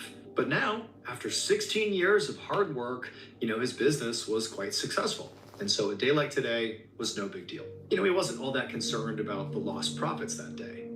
Instead, he was just using the time to catch up on some admin work and also spend some time with his family. Eric's girlfriend, whose name was Leslie, was at the factory with him, hanging out in the office as well. And also Eric's brother, whose name was Donald, had taken Leslie's 8-year-old son over to the factory's attached garage to go play. But as Eric, shuffled through his paperwork and did a few things, and Leslie was over at the window looking outside, suddenly the door to his office swung open. And it was Leslie's 8-year-old son who came barging in. There's no Donald, so Eric's brother's not with him. And the son, he just looked totally panicked. And he immediately said, before, Eric or Leslie could ask any questions, that Donald had collapsed over in the attached garage. Now, initially, Eric didn't really know what to make of this, but his first thought was, his brother Donald was 60, and he did have some health issues. And just hearing this kid say that Donald had collapsed, it signaled to Eric, like, oh my goodness, did Donald have a heart attack? Or he was also thinking, this kid's only 8 years old. Is he overreacting? Is there actually something totally benign happening? Whatever it was, Eric knew immediately that it was time to drop everything and run over there and check on Donald. And so that's what he did. He and Leslie put their stuff down. They ran with the 8-year-old, through all the way to this attached garage, which, in virtue of it being attached, they never actually went outside into the storm. They just ran straight to this garage. And sure enough, when they got there, there was Donald laying on the ground. And so before Eric ran over to his brother to assess him, to see what was going on, he just stopped right in the doorway and turned to Leslie and her son, and he told them, go back to my office and call 911. I'll be in there as soon as I can. And so they turned, they left, and then Eric, he turned back around, rushed into the garage, and knelt down next to Donald. And right away, he could tell that his brother was not breathing, and as he's sort of feeling around for some sign of life, suddenly Eric began to feel this incredible tightness in his chest. And then before he knew it, he had blacked out and collapsed right next to his brother. So before Eric purchased this factory 16 years earlier, it had been a factory, but it was not a furniture factory. It was a coal factory. And in virtue of that, there was a coal mine that literally was attached to the structure. Basically, the coal would come up out of the mine and be processed inside of this, big warehouse. Now, when Eric bought it, he knew that there was this coal mine and there was this entrance to the coal mine connected to the structure. But the coal mine was not in use. The entrance to the coal mine had been completely boarded up, and it really played no role whatsoever.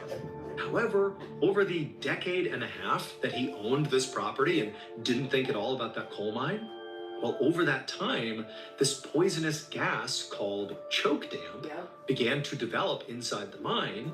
And then on the day that, Eric and Donald collapsed inside the garage, well, it was because the low pressure storm outside caused those poisonous gases to rise up and seep out of the boarded up entrance. And those poisonous choke damp gases built up inside of that attached garage, basically making that entire... It would kind of be like, you know how you're not supposed to sit in a parked, like a garage with a car that's on, because you don't want the exhaust fumes to build up. It would be like going into something like that all of a sudden. I have no idea. That's why you have carbon monoxide detectors and stuff. Lethal to anybody inside of there. And so unfortunately, Donald would die from poisoning. Eric, when he passed out, he nearly died, but he was pulled out in time and ultimately woke up in the hospital, and he would survive.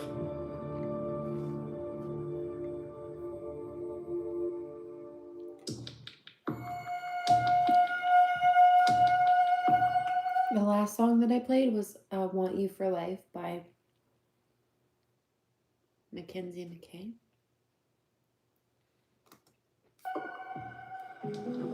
At 10 a.m. on September 10th, 2022, a 68-year-old woman named Diana Stewart stood on the deck of a small boat in the Pacific Ocean, less than a mile off the eastern coast of New Zealand. She looked out at the perfectly calm, light blue water, and she saw this albatross bird flying across the sky, so she lifted up her camera and took a picture. Diana was a wildlife photographer, and she was also a member of the Nature Photography Society of New Zealand.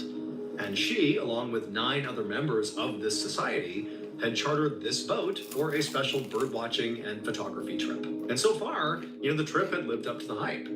They'd spent 2 hours sailing around the water, photographing all these beautiful and rare birds and other wildlife. And they'd even been lucky enough to see a couple of whales. And so this had been really a fantastic trip. Now, at this point, the group had basically finished up their trip and they were making their way back towards shore. And so as they were going, Diana was keeping her eye out for any last-minute picture opportunities. And as she was looking around, looking for birds, she noticed something in the water. There was something huge moving sort of near the boat. It actually looked like it was moving towards the boat, sort of at an angle. And at first, she couldn't really tell what it was, but then suddenly it came into focus that it was an enormous whale. This huge whale is going to swim basically right under the boat. And so Diana, she pulled out her camera to take a photo, but then the worst thing possible happened. This whale, sure enough, came towards the boat, but it didn't go under the boat. It rammed the side of the boat. And before Diana could do anything, suddenly the boat was lurching onto its side, and she and the rest of the crew were thrown off the boat into the frigid water. And the second she hit the freezing cold water, her life jacket, which she was wearing, it automatically inflated. It was one of those auto-inflate life jackets. It inflates, and she's sort of disoriented. The water was so shockingly cold. I mean, this is a completely unbelievable situation to find yourself in. But, as she surfaced and she tried to get her bearings, she realized it was pitch black everywhere she looked. And it was so loud. She could barely hear anything but the sound of the engine of the boat. And that's when she realized, as she's putting her hands up, that the boat must have capsized and landed on top of her. But there's this little bit of air. She's basically in an air pocket. But she can't hear anything. She just hears the sound of this engine, and it's deafening. And so she began calling out for help, and she tried to kind of maneuver out from underneath, this curved underside of the boat that created this pocket. But she couldn't find her way out. And this life jacket she had on was fully inflated. She couldn't, deflate it. And because of her buoyancy, she couldn't swim down below and get out from under this boat. And so she's sort of trapped underneath this boat. It's freezing cold. The water could easily give you hypothermia in less than 30 minutes. It's total chaos. It's loud because of the engine. And so Diana's trying not to panic. And as she's sort of looking around, fumbling in the dark, gasping for air, she realized there were other people also trapped underneath. And so she's grabbing at them and trying to talk to them, and they're all panicked. She has no idea, what their state is. Are they hurt? She doesn't know. And so basically her only option at this point was just to bang on the underside of this boat, just trying to get anybody's attention outside, out from underneath where they were, to know that they were trapped under here. They needed help. And in fact, when she began knocking, there were people outside the boat, basically, who had been thrown off the boat. Everybody had been thrown off the boat. There was 11 people. 6 people were not trapped under the boat. 5, including Diana, were trapped underneath. And so as Diana is pounding the underside of the boat, the skipper of the boat, a guy named Mark, he was one of the 6 who were outside, and he clearly heard the knocking sound. And so he's obviously in a bad situation too, same as everybody else in the water. But he was in a markedly better situation because he's not trapped under this boat. And so he quickly understood that, okay, he needs to gather the 6 people he's with, kind of make sure they're okay, and then figure out how they're going to get these people trapped under the boat out. And so his first instinct was just to bang back on the side of the boat, to let them know, hey, we hear you. But again, you got to picture the scene. They are suddenly in the water because a whale flipped their boat. They have no idea if this boat's going to sink any second here. The engine is currently running, so it's super loud. The water is freezing cold. They're out in the middle of the ocean. Like, this is a true life or death situation here. But Mark, he does his best to stay calm. He's hitting the boat back to let the folks know down underneath the boat that they're okay. We'll get you out of there. But underneath, Diana and the others, they're starting to panic. It's hard to breathe down there. I mean, there's really not much air. The water's choppy because they're moving around. It's the gulping down water as they're doing their best to survive down there. But they just keep hitting the boat back, saying, come on, you got to get us out of here. But periodically, they'd still try to force themselves out from underneath. But again, their life jacket just made it impossible. Like, they didn't have a way out unless they ditched their life jacket. But then that's another problem. Are you really prepared to ditch your life jacket? You don't know if there's obstacles when you swim out from under. You don't know if you're even strong enough to make the swim. What happens if you get stuck down below? Like, there's all these factors that sort of forced the group under the boat to do nothing and wait and just bang the underside of the boat. And so Mark, out on the outside with his group of 6 people, including himself, they actually climbed on top of the flipped upside down boat. You know, the boat was big enough that he knew their extra weight would not cause it to sink any further or create a worse problem for those under the water. He just knew he had to get those people out of the water to avoid hypothermia. And then once they were all up there, Mark found one of the people he was with, their cell phone, despite being submerged, was still working. And so Mark took the phone, he called authorities and said, "You gotta send somebody out here right now. We have people trapped in the water. We need your help." Authorities said they would be out there as soon as possible.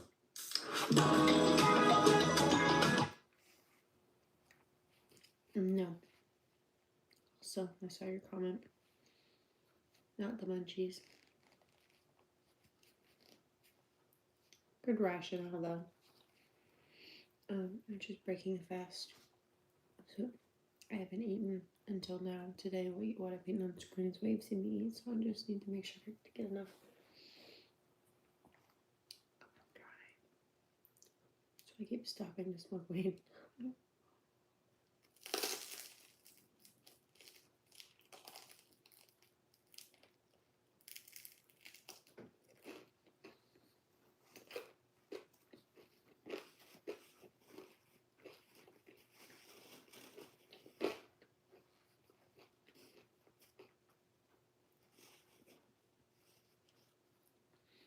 The 5 others, Diana included, they were all still there. But unfortunately, all 5 were deceased.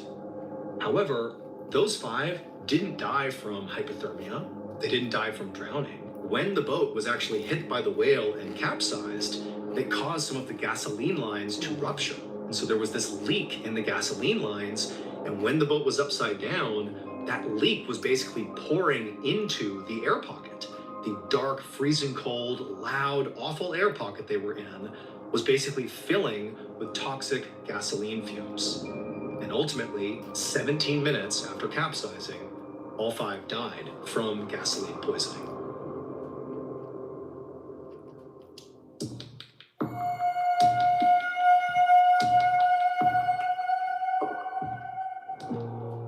On Sunday, November 6th, 2022, a 21-year-old man named Yevgeny Titov walked out of his home in a small city called Zhigulovsk, which is in western Russia. Yevgeny got into his car, and then he drove about an hour and a half north to this parking lot where he parked, and then he got out and walked a few blocks to a nearby train station. When he got there, he asked the person behind the counter when the next train was going to St. Petersburg, and they told him there was one leaving soon. He bought a ticket, and then Yevgeny sat and he waited, and then eventually his train rolled through. Me He climbed on board, took his seat, and for the next 43 hours, because St. Petersburg was 1,000 miles away, Yevgeny just sat there, basically doing nothing for nearly 2 days. He didn't bring anything with him. He had his wallet. That was it. He just sat there, just waiting to get to St. Petersburg. When they got to St. Petersburg, late on the night of Tuesday, November 8th, Yevgeny, calm as can be, stood up, left the train, and then somehow, possibly by another train or by bus or on foot, or maybe somebody gave him a ride, we don't really know, but he traveled about 15 miles south of that train station to Pulkova Airport in St. Petersburg. But when he got to the airport, he didn't, board a plane like one would do at an airport. Instead, he found his way to this one very specific parking lot that was outside of the airport. Several hours later, in the early morning hours of Wednesday, November 9th, a random person was on their way through that same parking lot on the way to the airport when they started to hear something. It actually sounded like muffled screaming. And at first, they sort of chalked it up to, lots of people making their way to the airport. Maybe it's a kid, maybe it's, someone goofing around. Like, it didn't seem serious. But as they walked towards this open manhole cover, I think that's why Mr. they realized that the screaming they were hearing was actually coming from inside of this hole in the ground. The screams were from Yevgeny. For reasons that we still do not fully understand, Yevgeny, after taking the manhole cover off, climbed down into this manhole, so he goes deep underground. And then when he reached the bottom of Amsterdam the was ahead manhole, of which the was game, really. relatively wide all the way around, you could stand inside of it. There were these different offshoots of pipes that basically traveled underground. And Yevgeny got down and chose one of these pipes that was only a foot in diameter wide. It's like this pitch black, never-ending seeming tunnel. And head first, he began crawling in this tunnel. And he crawled nearly Thanks, 40 Justin. That's feet nice. before he finally just couldn't move any further. Keep in mind, every Cute inch he was emoji. taking, he's basically wedging Is it a himself lemon? deeper and A deeper lemon into this head. pipe. It isn't like it was big and then got That's narrow. cute. No, it's this narrow pipe that he forced himself through until he just could not move any farther. And it was at that point, in the wee hours of Wednesday, November 9th, that Yevgeny began to scream. And that's when the person found him. And authorities would go down inside the manhole, and somehow or another, after many hours and all the specialized equipment, Sweet they actually would somewhat unbelievably pull Yevgeny out of the pipe, and he would survive. Yevgeny would have to actually be hospitalized because he sustained very severe skin damage from basically thrusting himself deeper and deeper into this rusty, awful pipe. He also sustained gas poisoning and hypothermia, but again, he did live. Following this ordeal, authorities would launch an investigation into what exactly happened here, because there was no clear reason why Yevgeny would have traveled all this way to go into this pipe. But when they spoke to Yevgeny after he made his recovery, after he was back to normal, he would just say he has absolutely no memory of doing any of it.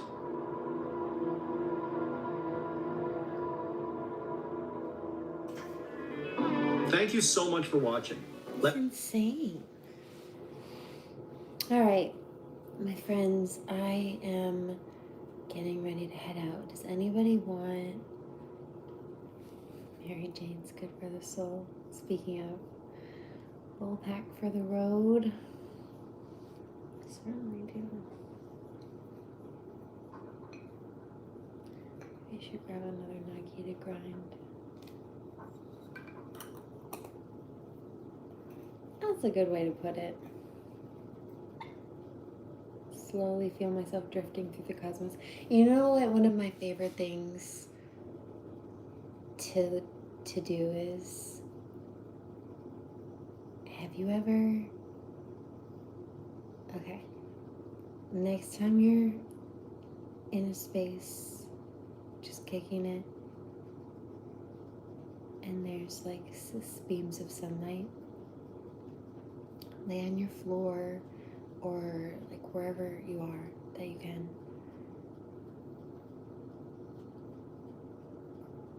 And then blow the smoke up into the air. And the way that it dances and like hits the beams of light, it's one of my favorite things.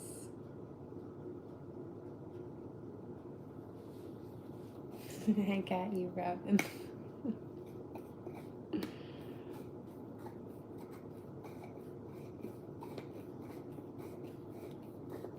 He's cute. Yeah, I think I need another lucky.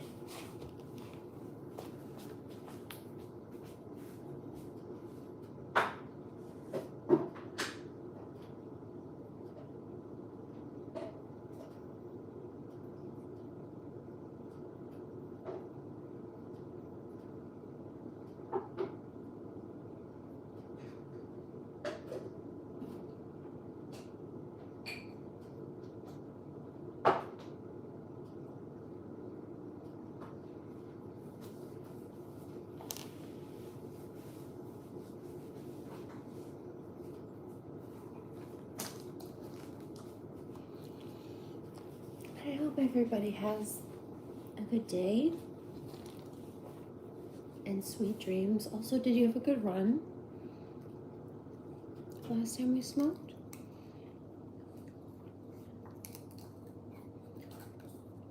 And talked? I think you were gonna go for a run.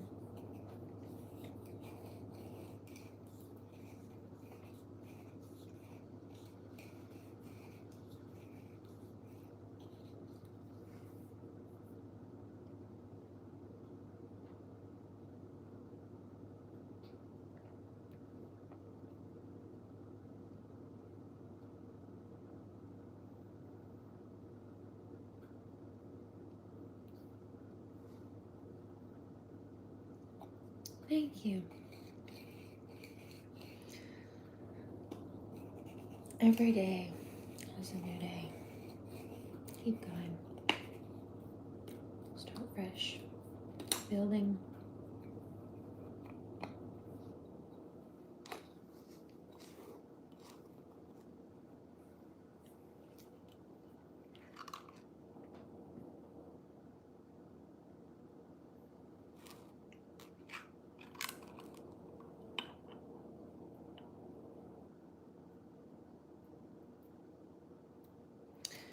You ready, mate?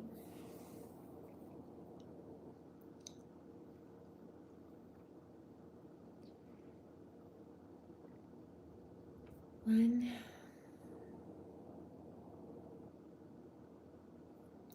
two,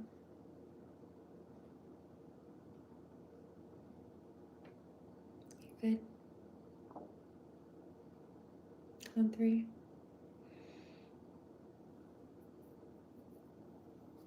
Can't leave a homie out.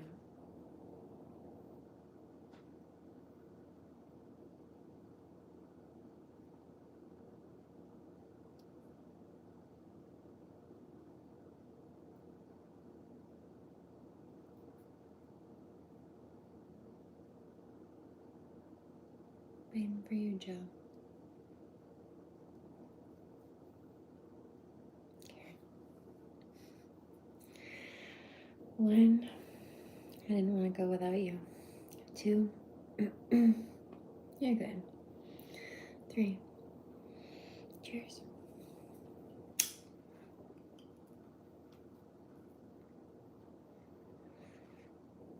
Can't leave you out of the rotation. That would be offensive. It's okay. Thanks very much for hanging out. I hope you have a good run, and make sure to get some rest too. Thank you for the new beats. I hear Electric Feel by... No, Electric by Lena Perez and Khaled.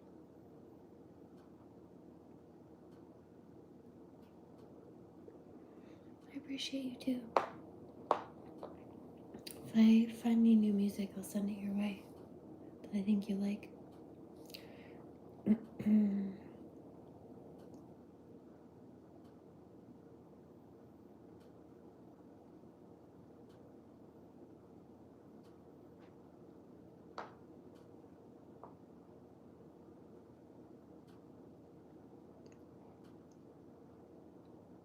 I know you like to have it in your playlists. It's good to have new tracks to exercise too. Meditate too.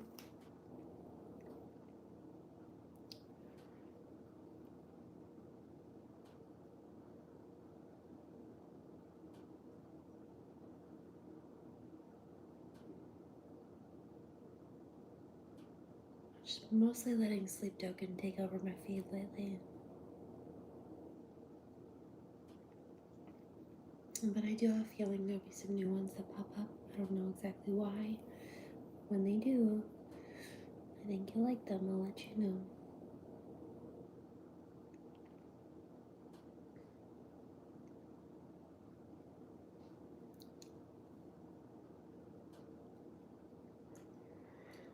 Peace out, sweet dreams. Happy run-in, Grand Rising.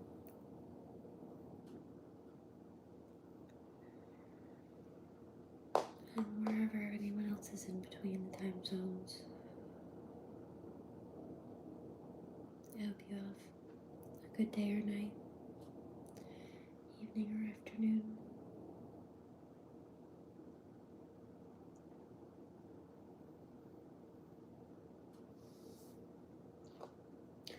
Always remember to pray, do no harm, take no shit.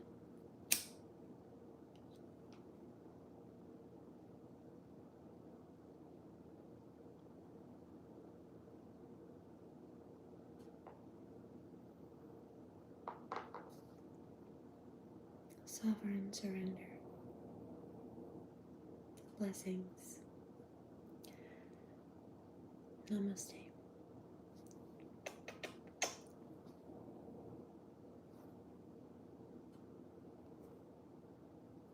One love.